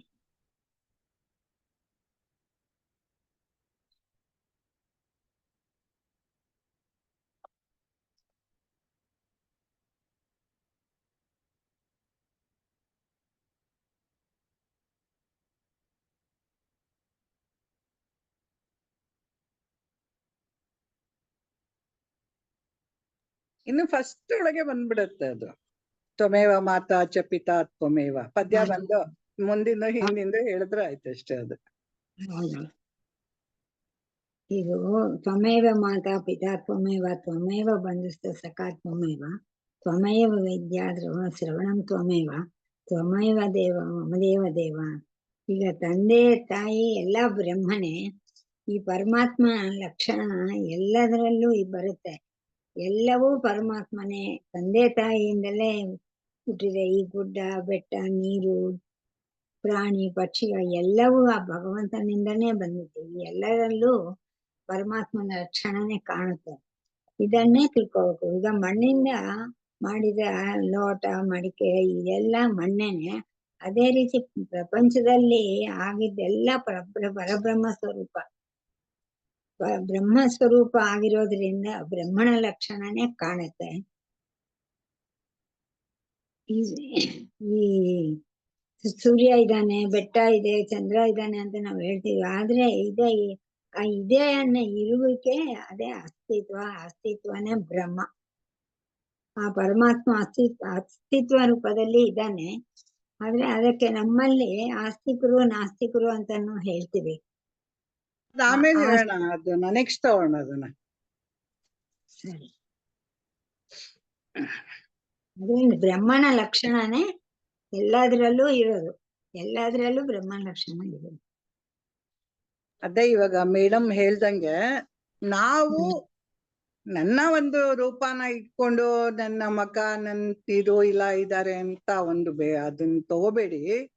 ಅದೆಲ್ಲವೂ ಮಿಥ್ಯವಾದಂತ ದೇಹನೇ ನಮ್ಮಲ್ಲಿ. ನಾವು ಇದನ್ನೇನೆ ಪ್ರಪಂಚನೇ ಮಿಥ್ಯ ಅಂದ್ಮೇಲೆ ನೀನ್ ಅದನ್ನ ಇಟ್ಕೊಂಡು ನಿಂತರ ಅಂತ ಯಾಕೆ ಹೇಳ್ತೀಯ? ಅದರೊಳಗಿರೋ ಮೂಲ ಒಂದು ಚೈತನ್ಯ, ನಿಮ್ಮನ್ನ ನಾವು ಎಲ್ಲರಲ್ಲಿ ಇರುವಂತ ಒಂದು ಚೈತನ್ಯ, ಆ ಒಂದು ಬ್ರಹ್ಮನ ನೀನು ಗುರ್ಸು. ನೀನು ಬ್ರಹ್ಮ ಸ್ವರೂಪಿನೇ ಆಗಿದ್ಯಾ ಅಂತ ನೀನು ಯಾವಾಗ ಆ ಬ್ರಹ್ಮ ಸ್ವರೂಪ ನಾನು ಅಂತ ಹೊರಟಾಗ ಅವಾಗ ನಮ್ಗಿದೆಲ್ಲ ಗೊತ್ತು. ಸರ್ವಂ ಕಲ್ವಿದಂ ಬ್ರಹ್ಮ, ಇಡೀ ವಿಶ್ವವೇ ಬ್ರಹ್ಮ ಸ್ವರೂಪವಾಗಿದೆ. ಅದು ನನ್ನ ಬಿಟ್ಟು ಬೇರೆ ಇಲ್ಲ, ಅದನ್ನ ಬಿಟ್ಟು ನಾನಿಲ್ಲ ಅನ್ನುವಂತ ಒಂದು ನಮ್ಗೆ ಒಂದು ಜ್ಞಾನ ಬರತ್ತೆ. ಹಾಗಾಗಿ ನೀನು ಲಕ್ಷಣಗಳು ತಗೊಂಡೋಗ್ಬಿಟ್ಟು ಬಾಹ್ಯ ಲಕ್ಷಣಗಳು ತಗೊಂಡು ನೀನು ಯಾರು ನಂತರ ಅಂತ ಹೇಳ್ಕೊಂಡು ನೀನ್ ಕೂತ್ಕೋಬೇಡ ಅನ್ನೋ ಒಂದು ನಮ್ಗೆ ಇಲ್ಲಿ ಗುರುಜಿ ನಮ್ಗೆ ತಿಳಿಸ್ಕೊಟ್ಟಿರೋ ಅಂತದ. ಸೊ ನಾವು ಮುಂದೆ ಹೋಗ್ತಾ ಇದೀವಿ. ಇಲ್ಲಿ ಅಸ್ತಿತ್ವದಾಗೆ ತಂದಾಗ ನಾವು ಎರಡದು ಅಂತ ಹೇಳ್ತೀವಿ. ಈಗ ಕೆಲವರು ಹೇಳ್ತೀವಿ ಅವನ ಬಗ್ಗೆ ದೇವ್ರ ಮೇಲೆ ತುಂಬಾ ನಂಬಿಕೆ ಅಪ್ಪ, ಅವ್ನು ಏನ್ ಅಸ್ತಿತ್ವ ಅವನು. ಕಂಟಿನ್ಯೂ ಮಾಡಿ ನಾವ್ ಹೇಳ್ಬಿಡ್ತೀವಿ ಮೇಡಮ್, ನೀವೇ ಎಲ್ಲ ಹೇಳ್ಬಿಟ್ರೆ ಹೆಂಗೆ? ಯಾಕಂದ್ರೆ ನಮ್ಮನ್ನ ಆಮೇಲೆ ಪ್ರಶ್ನೆ ಜಾಸ್ತಿ ಕೇಳಕ್ ಹೋಗ್ತೀರಾ. ನಾನ್ ಪ್ರಶ್ನೆ ಕೇಳ್ತಾ ಇರ್ರಿ, ಒಂದ್ ನಿಮಿಷ ಇರಿ, ವೆಯ್ಟ್ ಮಾಡಿ. ಅಲ್ಲಲ್ಲ, ಇವರು ಕಲ್ಯಾಣಿ ಅವ್ರು ಹೇಳಿದ ಕಂಟಿನ್ಯೂಷನ್ ಏನು ಅಂದ್ರೆ, ನಾವ್ ಯೂಶಲಿ ನಾವು ಮಕ್ಕಳಿದ್ರೆ ಅವನಿಗೆ ಏನೋ ಅಜ್ಜಿ ಗುಣ ತಾತನ ಗುಣ ನೋಡು, ತಾತನು ಸಂಗೀತ ಹೇಳ್ತಿದ್ದ, ಮೊಮ್ಮಗನು ಹೇಳ್ತಾನೆ, ತಾತ ಡ್ಯಾನ್ಸರು, ಮೊಮ್ಮಗಳು ಡ್ಯಾನ್ಸರು, ಹೀಗೆ ಏನಾದರೂ ಒಂದು ಲಕ್ಷಣಗಳು ಬರ್ತದ ನಿನಗೆ. ಈಗ ಅದೇ ರೀತಿ ನಾನು ನಮಗೆ ಆ ಪರಬ್ರಹ್ಮ ಅಂತ ಹೇಳಿದ್ಮೇಲೆ ಅವಂದು ಏನು ರಾಮನ ಲಕ್ಷ್ಮಣ ಧರ್ಮ, ಕೃಷ್ಣ ದರ್ಶನ ಇದು ಏನು ಧರ್ಮ ರಕ್ಷಣೆ ಮಾಡೋದು, ಈಶ್ವರನ ಇದು ಲಯ ಮಾಡೋದು. ಈ ರೀತಿ ನಾವು ಒಂದೊಂದು ನಾಮಗಳ ರೂಪ ಇದನ್ನ ಮಾಡ್ತಾ ಇದ್ದಾಗ ಆಯಾ ಲಕ್ಷಣಗಳು ಬರುತ್ತೆ. ಅದೇ ತರ ನಮ್ಮಲ್ಲಿ ಈ ಆತ್ಮ ಸ್ವರೂಪ ಅಂತ ನೀನು ತಿಳ್ಕೊಳ್ಬೇಕಾದ್ರೆ ಯಾವಾಗ ಅಂತರಂಗ ಶುದ್ಧಿ ಆದಾಗ ನಿನಗೆ ಆ ಪೂರ್ಣ ಲಕ್ಷಣಗಳು, ದೈವತ್ವದ ಲಕ್ಷಣಗಳು ನೀನು ಬಂದಾಗ ನಿನಗೆ ಆ ಒಂದು ಅರಿವು ಎಲ್ಲೇ ಅನ್ನೋದು ತಿಳ್ಕೋಬೇಕಾದ್ರೆ purity of heart, clarity of mind ಅಂತ. ಸೊ ಅದು ಬರಬೇಕು. ಅಂದ್ರೆ ಈಗ ನಮ್ಗೆ ಆಸ್ ಇಟ್ ಈಸ್ ನಾವು ಆಧ್ಯಾತ್ಮದಲ್ಲಿ ಇಲ್ದೇ ಇರೋರ್ಗು ಅಪ್ಪ ನಾನು ಮಕ್ಕಳು ಯಾರೋ ಇರ್ತಾರೆ, ಮೂಗೋ ಕಣ್ಣೋ ಏನೋ ಒಂದು ಲಕ್ಷಣಗಳು. ಅದೇ ತೀರಿ ನಾವು ಭಗವಂತನ ಮಕ್ಕಳಾಗಿರೋದ್ರಿಂದ ಅವನ ಲಕ್ಷಣ ಮರ್ತ್ಬಿಟ್ಟಿದ್ದೀವಿ ನಾವು. ನಮ್ಮ ಈ ಪ್ರಪಂಚ ಆಗು ಹೋಗುಗಳಲ್ಲಿ ನಮ್ಮ ಮೂಲ ಲಕ್ಷಣ ಏನೋ, ನಾನು ಆತ್ಮಸ್ವರೂಪಿ, ನಾನು ಚೈತನ್ಯ ಸ್ವರೂಪಿ ಅನ್ನೋದು ಮರ್ತು ಬಿಟ್ಟಿದ್ದೀವಿ.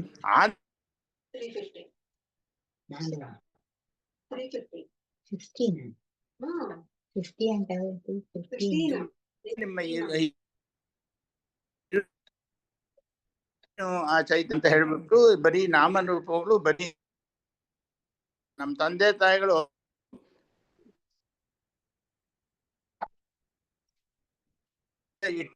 ಹುಟ್ಟಿದ ಕೆಲವು ದಿನಗಳಾದ ಮೇಲೆ ಹೇಳಿ ತಾನೆ ನಾನು ಗಂಡಸು, ನಾನು ಹೆಂಗಸು, ನಾನು ರಾಮ ಸೀತಾ ಅಂತ ಹೇಳ್ಕೊಂಡು ಬಂದಿರೋದು. ಅದರಿಂದ ಈ ಕಡೆಗೆ ಎಲ್ಲರೂ ಬರಬೇಕು. ಏಕೆಂದ್ರೆ ಈ ಪ್ರಪಂಚದಲ್ಲಿ ಎಲ್ಲವೂ ನೀರು ಪಕ್ಷಿ ಎಲ್ಲವೂ ಆ ಪರಮಾತ್ಮನೇ ಆಗಿದ್ದು, ನಾವು ಏನು ಅದು ಹೊರತಲ್ಲ, ನಾವು ಅವನ ಚೈತನ್ಯ ಸ್ವರೂಪ ಅನ್ನೋದನ್ನ ತಿಳಿಸಿ ಇದಕ್ಕೆ ಹೇಳೋದು.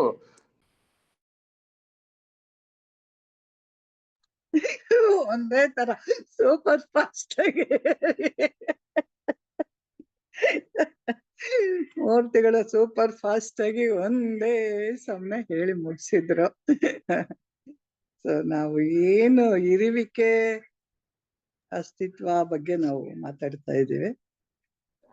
ಆ ಅಸ್ತಿತ್ವನೇ ಬ್ರಹ್ಮ ಅಂತ ಹೇಳಿ ನಾವು ನಮ್ಮಲ್ಲಿ ಆ ಲಕ್ಷಣಗಳು ಬರ್ಬೇಕು ಅಂತ ಹೇಳಿ, ಅದಕ್ಕೆ ತುಂಬಾ ಚೆನ್ನಾಗಿ ರಮಣ ಮಹರ್ಷಿಗಳು ಉದಾಹರಣೆ ಕೊಡ್ತಾರೆ. ಯಾವಾಗ್ಲೂ ಬೆಟ್ಟ ನೋಡ್ತಾ ಕೂತಿರ್ತಾರೆ.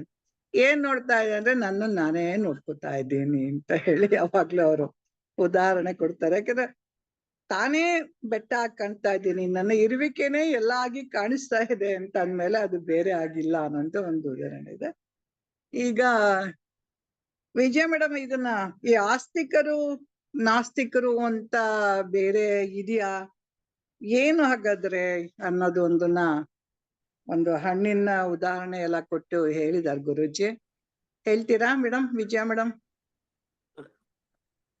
ಹರಿ ಓಂ. ನಾನು ಸ್ವಲ್ಪ ಲೇಟ್ ಆಗಿ ಬಂದೆ, ಸಾರಿ. ಏನ್ ಜೊತೆಗೆ ಪರವಾಗಿಲ್ಲ. ನಾನು ಪ್ರಿಪೇರ್ ಆಗಿಲ್ಲ, ಸುಮ್ನೆ ಕೂತ್ಕೊಂಡು ಲಿಸ್ನರ್ ಆಗೋಣ ಅನ್ಕೊಂಡೆ, ಆದ್ರೆ ಹೇಳ್ತೀನಿ ಗೊತ್ತಿರೋಷ್ಟು. ಅದು ಗುರುಗಳು ನಮ್ಮ ಗುರೂಜಿ ಚೆನ್ನಾಗಿ ಹೇಳಿದ್ದಾರೆ. ಆಸ್ತಿಕ ನಾಸ್ತಿಕ ಅಂದ್ರೆ ನಾನೇ ಬೇರೆ ತರ ತಿಳ್ಕೊಂಡಿದ್ದೆ. ಆಸ್ತಿಕ ಅಂದ್ರೆ ನಾನು ಭಕ್ತ, ದೇವರಲ್ಲಿ ಭಕ್ತಿ ಇರೋನ್ ಮಾತ್ರ ಆಸ್ತಿಕ. ನಾಸ್ತಿಕ ಅಂದ್ರೆ ದೇವರಲ್ಲಿ ಭಕ್ತಿ ಇಲ್ದೆಲ್ಲ ಇರೋನು ನಾಸ್ತಿಕ. ದೇವ್ರ ವಿಚಾರ ಎಲ್ಲ ಯಾರು ಒಪ್ಕೊಳಲ್ವೋ ಅವರೆಲ್ಲ ನಾಸ್ತಿಕರು. ದೇವಸ್ಥಾನಕ್ಕೆ ಹೋಗ್ದಲೇ ಇದ್ರೆ ಅವನು ನಾಸ್ತಿಕ ಅಂತ ನಾನ್ ತಿಳ್ಕೊಂಡಿದ್ದೆ. ಆಕ್ಚುಲ್ ಆಗಿ ನಮ್ಮ ಗುರುಗಳು ಎಷ್ಟ್ ಚೆನ್ನಾಗಿ ಹೇಳಿದ್ದಾರೆ ಅದ್ರ ನಿಜವಾದ ಅರ್ಥನ. ಇದು ಇಡೀ ಇವಾಗ ಇಷ್ಟೋ ತನಕ ಎಲ್ಲ ಡಿಸ್ಕಸ್ ಮಾಡ್ತಾ ಇದೀವಲ್ಲ, ಇಡೀ ಸುಮ್ನೆ ಕೂತ್ಕೊಂಡ್ರೆ ಈ ಅಸ್ತಿತ್ವದ ವಿಚಾರಕ್ಕೆ ಬಂದ್ರೆ ಎಷ್ಟು ಒಂಥರ ಭಯನೂ ಆಗುತ್ತೆ ಒಂದೊಂದ್ಸತಿ. ಈ ಭಗವಂತನ ಅನಂತ ಅಥವಾ ಅಗಾಧತೆ ಅಂತಾರಲ್ಲ, ಅದನ್ನ ನೋಡ್ಬೇಕಾದ್ರೆ ನಾವು ಆಕಾಶ ನೋಡ್ಬೇಕು, ಇಲ್ಲ ಸಮುದ್ರ ನೋಡ್ಬೇಕು. ನಂದೊಂದು ಅನಿಸಿಕೆ ಅದು. ಆಕಾಶ ನೋಡಿದಾಗ ಅದ್ ಎಷ್ಟು ಅದಕ್ಕೆ ಎಂಡೇ ಇಲ್ಲ, ಎಷ್ಟು ನೋಡ್ತಾನೆ ಇದ್ರೆ ಅದಕ್ಕೆ ಕೊನೆನೇ ಇಲ್ಲ. ಅದ್ ನೋಡ್ತಾ ಇದ್ರೆ ಒಂದೊಂದ್ಸತಿ ಭಯ ಆಗುತ್ತೆ. ಇವನ್ ಸಮುದ್ರನೂ ಹಂಗೆ ಆಗುತ್ತೆ. ಒಂಥರ ಸಮುದ್ರದ ಮಧ್ಯದಲ್ಲಿ ಸೇರ್ಕೊಂಡ್ಬಿಟ್ರೆ ಬರೀ ಸುತ್ತ ಸಮುದ್ರ, ಮೇಲ್ ಆಕಾಶ. ಅವಾಗ ಮಾತ್ರ ಅಷ್ಟೇ ನಮಗೆ ಭಗವಂತನ ಅಸ್ತಿತ್ವ, ನಿಜವಾದ ಒಂದು ಅಸ್ತಿತ್ವ ಅರ್ಥ ಆಗ್ಬೋದು ಅನ್ಸುತ್ತೆ. ಹಾಗೆ ಭಗವಂತ ಎಲ್ಲೆಲ್ಲೂ ಇದ್ದಾನೆ, ಅವನ ಇರುವಿಕೆ ಇಲ್ದಲೇ ಇರೋದೇ ಇಲ್ಲ. ಕನಕದಾಸರು ಹೇಳ್ತಾರಲ್ಲ, ಆ ಬಾಳೆಹಣ್ಣು ತಿನ್ನೋವಾಗ ಕೆಲವ್ರು ಹೋಗಿ ಬಾತ್ರೂಮಲ್ಲಿ ಬಾಳೆಹಣ್ಣು ತಿಂತಾರಂತೆ, ಕೆಲವ್ರು ಇನ್ನೊಂದ್ ಕಡೆ ತಿಂತಾರೆ. ಎಲ್ಲ ಅಯ್ಯೋ ನನಗೆ ಎಲ್ಲೆಲ್ಲೂನೂ ಪರಮಾತ್ಮ ಇದ್ದೇ ಇದ್ದಾನೆ, ಅವನು ಇಲ್ದಲೇ ಇರೋ ಜಾಗನೇ ಇಲ್ಲ ಅಂತ ಹೇಳ್ತಾರಲ್ಲ. ಹಾಗೆ ಭಗವಂತನ ಅಸ್ತಿತ್ವ ಇಲ್ದಲೇ ಇರೋ ಜಾಗನೇ ಇಲ್ಲ. ಇವಾಗಂತೂ ತುಂಬಾ ಅದು ಫೀಲ್ ಆಗುತ್ತೆ. ಎಲ್ಲಿ ಕೂತಿರ್ಲಿ, ನಿಂತಿರ್ಲಿ, ಯಾವುದೇ ಜಾಗದಲ್ಲಿರ್ಲಿ, ಯಾರದೇ ಜೊತೆ ಮಾತಾಡ್ತಾ ಇರ್ಲಿ, ಒಂಥರ ಭಗವಂತನ ಅಸ್ತಿತ್ವನ ನಾವು ಫೀಲ್ ಮಾಡ್ಬೋದು. ಒಂಥರ ಅದು ಒಳಗಡೆಯಿಂದ ಅದೊಂಥರ ಅನ್ಸುತ್ತೆ, ಆ ಅಸ್ತಿತ್ವ ಫೀಲ್ ಆಗುತ್ತೆ. ಒಂಥರ ಎದುರುಗಡೆ ಇರೋರೆ ಭಗವಂತನ ಸ್ವರೂಪನೇ ಆಗಿರೋ ಆ ಒಂದು ಮೊದ್ಲಿರ್ತಿತ್ತಲ್ಲ, ಇವ್ರು ಕಪ್ಪಗಿದ್ದಾರೆ, ಇವ್ರು ಬೆಳ್ಳಿಗಿದ್ದಾರೆ, ಇವ್ರು ಎಷ್ಟೊಂದು ಎತ್ತರ ಇದ್ದಾರೆ, ಇವ್ರ ಮೂಗೇನೋ ಒಂಥರ ಇದೆ, ಇವ್ರು ಏನೋ ಒಂಥರ ಕಾಣ್ತಾರಲ್ಲ, ಅದೆಲ್ಲ ಹೊರಟೋಗಿದೆ ಈಗ. ಮುಂಚೆ ಬರೀ ಆ ಬಾಹ್ಯನ ನೋಡಿ ಅದನ್ನ ಬರೀ ಅಷ್ಟೇ ನೋಡ್ತಾ ಇದ್ದಿದ್ದು, ಇದೇ ನೋಡ್ತಾ. ಆದ್ರೆ ಆಕ್ಚುಲ್ ಆಗಿ ನಾವು ಗುರುಗಳ ಈ ಇದನ್ನ ಮಾಡ್ತಾ ವಿಚಾರ ಮಾಡ್ತಾ ಅದೆಲ್ಲ ಕಡಿಮೆ ಆಗ್ತಿದೆ. ಇವಾಗ ಯಾರು ಎಷ್ಟೇ ಆಕ್ವರ್ಡ್ ಆಗಿ ಬಂದ್ರು ಕೂಡ, ಯಾರು ಎಷ್ಟೇ ಆಕ್ವರ್ಡ್ ಆಗಿ ಆಡಿದ್ರು ಕೂಡ ಅಷ್ಟೊಂದು ನಮ್ಗೆ ಅನ್ಸಲ್ಲ ಈಗ. ಏನೋ ಪರಮಾತ್ಮನ ಒಂದು ರೂಪ, ಇದು ಏನೋ ಅವ್ರದ್ದು ಇದೇ ತರ ಏನೋ ಅವರು ಪರಮಾತ್ಮ ಹೀಗೆ ಮಾಡಿದಾನೇನೋ ಅವ್ರನ್ನ, ಅಥವಾ ಅವ್ರು ಹೀಗೆ ಮಾತಾಡಕ್ಕೆ ಹೇಳಿದಾರೇನೋ ಒಂಥರ ಅವ್ರ ಪಾರ್ಟ್ ಇದೆ. ನನಗ್ ಜಾಸ್ತಿ ಅನ್ಸೋದು ಅವ್ರ ಪಾರ್ಟ್ ಇದೆ ಏನೋ, ಅವ್ರ ಪಾರ್ಟ್ ಮಾಡ್ತಾ ಇದಾರೆ, ಆ ಪಾರ್ಟ್ ಇದೆ ಏನೋ ಅಂತ ಅನ್ನಿಸ್ತಾ ಇರುತ್ತೆ. ಹಾಗೆ ಭಗವಂತನ ಅಸ್ತಿತ್ವ ಅನ್ನೋದು ಎಲ್ಲಾ ಕಡೆನೂ ಇದೆ. ಆ ಅಸ್ತಿತ್ವನ ಯಾರು ಒಪ್ಕೊಳ್ತಾರೆ ಅವ್ರನ್ನ ಆಸ್ತಿಕರು ಅಂತ ಹೇಳ್ತಾರೆ. ಅಸ್ತಿತ್ವನ ಒಪ್ಕೊಳ್ದಲೇ ಇರೋರು ಅದೇ ನಾಸ್ತಿಕರು. ಅಂತಂದ್ರೆ ಭಗವಂತನ ಅಸ್ತಿತ್ವನ ಒಪ್ಕೊಳ್ದಲೇ ಇರೋರು. ಅಂದ್ರೆ ನಾವು ತಿಳ್ಕೊಂಡಾಗೆ ದೇವಸ್ಥಾನಕ್ಕೆ ಹೋಗ್ದಲೇ ಇರೋರು, ದೇವ್ರ ವಿಚಾರ ಒಪ್ದಲೇ ಇರೋರು, ಅವರೆಲ್ಲ ನಾಸ್ತಿಕರು. ಅಸ್ತಿತ್ವನ ಒಪ್ದಲೇ ಇರೋರ್ನ ನಾಸ್ತಿಕರು ಅಂತ ಹೇಳ್ತಾರೆ. ಅದಕ್ಕೆ ಅಸ್ತಿತ್ವ ಅಂತಂದ್ರೆ ಇವಾಗ ಅಸ್ತಿತ್ವ ಕಾಣಲ್ಲ ಅಲ್ವಾ. ಭಗವಂತನ ಅಸ್ತಿತ್ವ ನಮ್ಗೆ ಸ್ಥೂಲವಾಗಿರುವಂತದ್ದಾದ್ರೆ ನಾವು ಕಣ್ಣಿಂದ ನೋಡುವಂತದ್ದಾದ್ರೆ ನೋಡ್ತೀವಿ, ಫೀಲ್ ಮಾಡ್ಕೊಳ್ಳುವಂಥದ್ದು, ಸ್ಪರ್ಶಕ್ಕೆ ಇದಕ್ಕೆಲ್ಲ ಸಿಗುವಂತದ್ದಾದ್ರೆ ಅದನ್ನ ಅನುಭವಿಸ್ತೀವಿ. ಆದ್ರೆ ಭಗವಂತನ ಅಸ್ತಿತ್ವ ಕಣ್ಣಿಗೆ ಕಾಣಿಸ್ದಲೇ ಇರೋದು ಎಷ್ಟೊಂದಿದೆ. ಅದೇ ಅದು ಅಸ್ತಿತ್ವ ಅದರ ರೂಪ ಏನಾದ್ರು ಇದ್ರೆ ನಮ್ ಕಣ್ಣಿಗೆ ಕಾಣುತ್ತೆ. ಒಂದೊಂದ್ಸತಿ ನಾವೇನ್ ಮಾಡಿದಾಗ ಬಾಳೆಹಣ್ಣು ಉದಾಹರಣೆ ಕೊಡ್ತಾರೆ ಗುರುಗಳು. ಬಾಳೆಹಣ್ಣಿಗೆ ರೂಪ ನಾಮರೂಪ ಎರಡು ಕೊಟ್ಟಾಗ ಅದು ಬಾಳೆಹಣ್ಣು. ಆ ಬಾಳೆಹಣ್ಣು ಆಮೇಲೆ ಆ ಬಾಳೆಹಣ್ಣು ನಾಶ ಆಗುತ್ತೆ, ಆ ಬಾಳೆಹಣ್ಣು ಇರಲ್ಲ, ಅದು ನಾಶ ಆಗುತ್ತೆ. ಅದು ನನಗೆ ಸ್ವಲ್ಪ ಕನ್ಫ್ಯೂಷನ್ ಇದೆ. ನಾನು ಕಾತ್ಯಾಯನಿವ್ರನ್ನ ಕೇಳೋಣ ಅನ್ಕೊಂಡೆ. ಅದು ಅಸ್ತಿತ್ವ ರೂಪದಲ್ಲಿ ಇದೆ ಅಂತ ಹೇಳ್ತಾರಲ್ಲ, ಬಾಳೆಹಣ್ಣಿಗೆ ಅಸ್ತಿತ್ವ ಇದೆಯಾ ಅಂತಂದ್ರೆ ಬಾಳೆಹಣ್ಣಿಗೆ ಅಸ್ತಿತ್ವ ಇದೆ ಅಲ್ವಾ, ಕಣ್ಣಿಗೆ ಕಾಣಿಸ್ತಾ ಇದೆ, ಅದಕ್ಕೆ ನಾಮ ಇದೆ, ರೂಪ ಇದೆ. ಅಸ್ತಿತ್ವಕ್ಕೆ ಬಾಳೆಹಣ್ಣು ಇದೆಯಾ ಅಂತಂತ ಗುರುಗಳು ಎರಡು ಇದನ್ನ ಹೇಳ್ತಾರೆ. ನಾಯಿ ಬಾಲ ಇದೆಯಾ, ಬಾಲಕ್ ನಾಯಿ ಇದೆಯಾ ಅಂತ.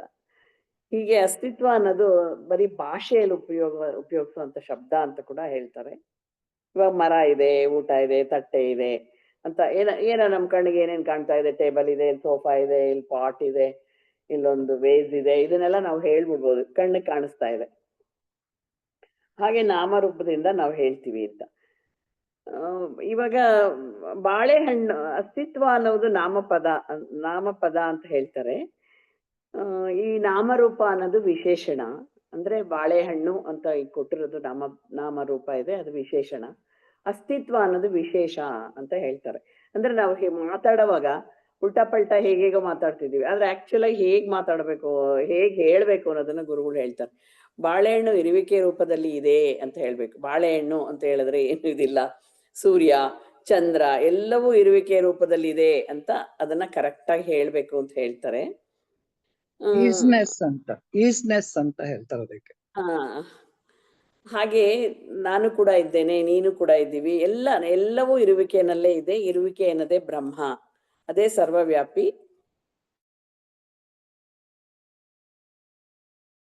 ಇವಾಗ ದೇವಸ್ಥಾನಕ್ಕೆ ಗುಡ್ಡ ಬೆಟ್ಟ ಎಲ್ಲಕ್ಕೆ ಹೋಗ್ಬೇಕಾ, ದೇವಸ್ಥಾನಕ್ಕೆ ಹೋಗ್ಬೇಕಾ, ಎಷ್ಟು ಎತ್ತರಪ್ಪ ಆ ಬೆಟ್ಟದ ಮೇಲೆ ಇರ್ತದೆ, ಆ ಬೆಟ್ಟದ ಅಷ್ಟೊಂದು ಮೆಟ್ಲುಗಳು ಹತ್ಕೊಂಡು ಅಲ್ಲೇ ಹೋಗಿ ದೇವಸ್ಥಾನದಲ್ಲಿ ಅಲ್ಲೇ ಇದಾನ ಬ್ರಹ್ಮ, ಅಲ್ಲೇ ಇದಾನ ಸ್ವಾಮಿ ಅಂತ ಕೂಡ ಹೋಗ್ಬೇಕಾ ಅಂತ ಕೂಡ ಒಂದೊಂದು ನಾನಂತೂ ಒಂದೊಂದ್ಸತಿ ಎಷ್ಟೊಂದ್ಸತಿ ಅನ್ಕೋತೀನಪ್ಪ. ಅಯ್ಯೋ ಇಷ್ಟೊಂದು ಕಷ್ಟಪಟ್ಕೊಂಡು ಇಷ್ಟೊಂದು ಕ್ಯೂನಲ್ಲಿ ನಿಂತ್ಕೊಂಡು ಆ ಕಾಲೆಲ್ಲ ಚುಚ್ತದೆ, ಅದು ಮೇಲ್ಗಡೆ ನೋಡಿದ್ರೆ ಬಿಸಿಲು, ಆ ದಾಹ, ಇದ್ರಲ್ಲಿ ನಾನೊಂದ್ಸತಿ ಹೋಗ್ಬಿಟ್ಟು ಯಾವ್ದಪ್ಪ ಓಂ ಶಕ್ತಿಗೆ ಹೋಗ್ಬಿಟ್ಟು ಅದೇ ಲಾಸ್ಟ್, ಮತ್ತೆ ಹೋಗ್ಲೇ ಇಲ್ಲ, ನನ್ ಕೈಲಿ ಆಗಲ್ಲ. ಆ ಬಿಸಿಲು, ಆ ಕೆಳಗಡೆ ಕಾಲೆಲ್ಲ ಚುಚ್ಚುತ್ತೆ, ನಿಂತ್ಕೊಳಕ್ಕಾಗಲ್ಲ, ಮಣ್ಣು ಸುಡ್ತದೆ ನೆಲ, ಮೇಲ್ಗಡೆ ಬಿಸಿಲು, ಅಷ್ಟು ಬಾಯಾರಿಕೆ. ಅಯ್ಯೋ ನಾನು ಯಾವ ದೇವ್ರು ಬೇಡ, ಏನಿದು ಬೇಡ, ಹೋಗಪ್ಪ ಅಂತ ಅನ್ಸೋಷ್ಟ್ರ ಮಟ್ಟಿಗೆ ಇದಾಗ್ಬಿಡುತ್ತೆ. ಹಂಗೆ ಅಷ್ಟೊಂದು ಮಾಡ್ಕೊಂಡು ದೇವಸ್ಥಾನಕ್ಕೆ ಹೋಗೋ ಅಗತ್ಯ ಇದೆಯಾ ಅಂತ ನಾನೇ ಎಷ್ಟೋ ಸತಿ ಕ್ವೆಶ್ಚನ್ ಮಾಡ್ಕೋತೀನಿ. ಮೊದ್ಲು ಮಾಡ್ಕೋತಾ ಇದ್ದೆ, ಅಯ್ಯೋ ಬೇಡಪ್ಪ ನನ್ಗೆ ಅಂತ. ಇವಾಗ ಅನ್ಸುತ್ತೆ ಅಲ್ಲಿಗೆ ಹೋಗ್ಬೇಕಾಗೇ ಇಲ್ಲ, ಪರಮಾತ್ಮನೇ, ನಾವೇ ಪರಮಾತ್ಮ ಆಗಿದ್ದೀವಿ, ನಮ್ಮಲ್ಲೇ ಪರಮಾತ್ಮ ಇರೋವಾಗ ಅಂತ ಈ ನಾಲೆಡ್ಜ್ ಈಗ ಬಂದಿದೆ. ಹೀಗೆ ಎಲ್ಲಿ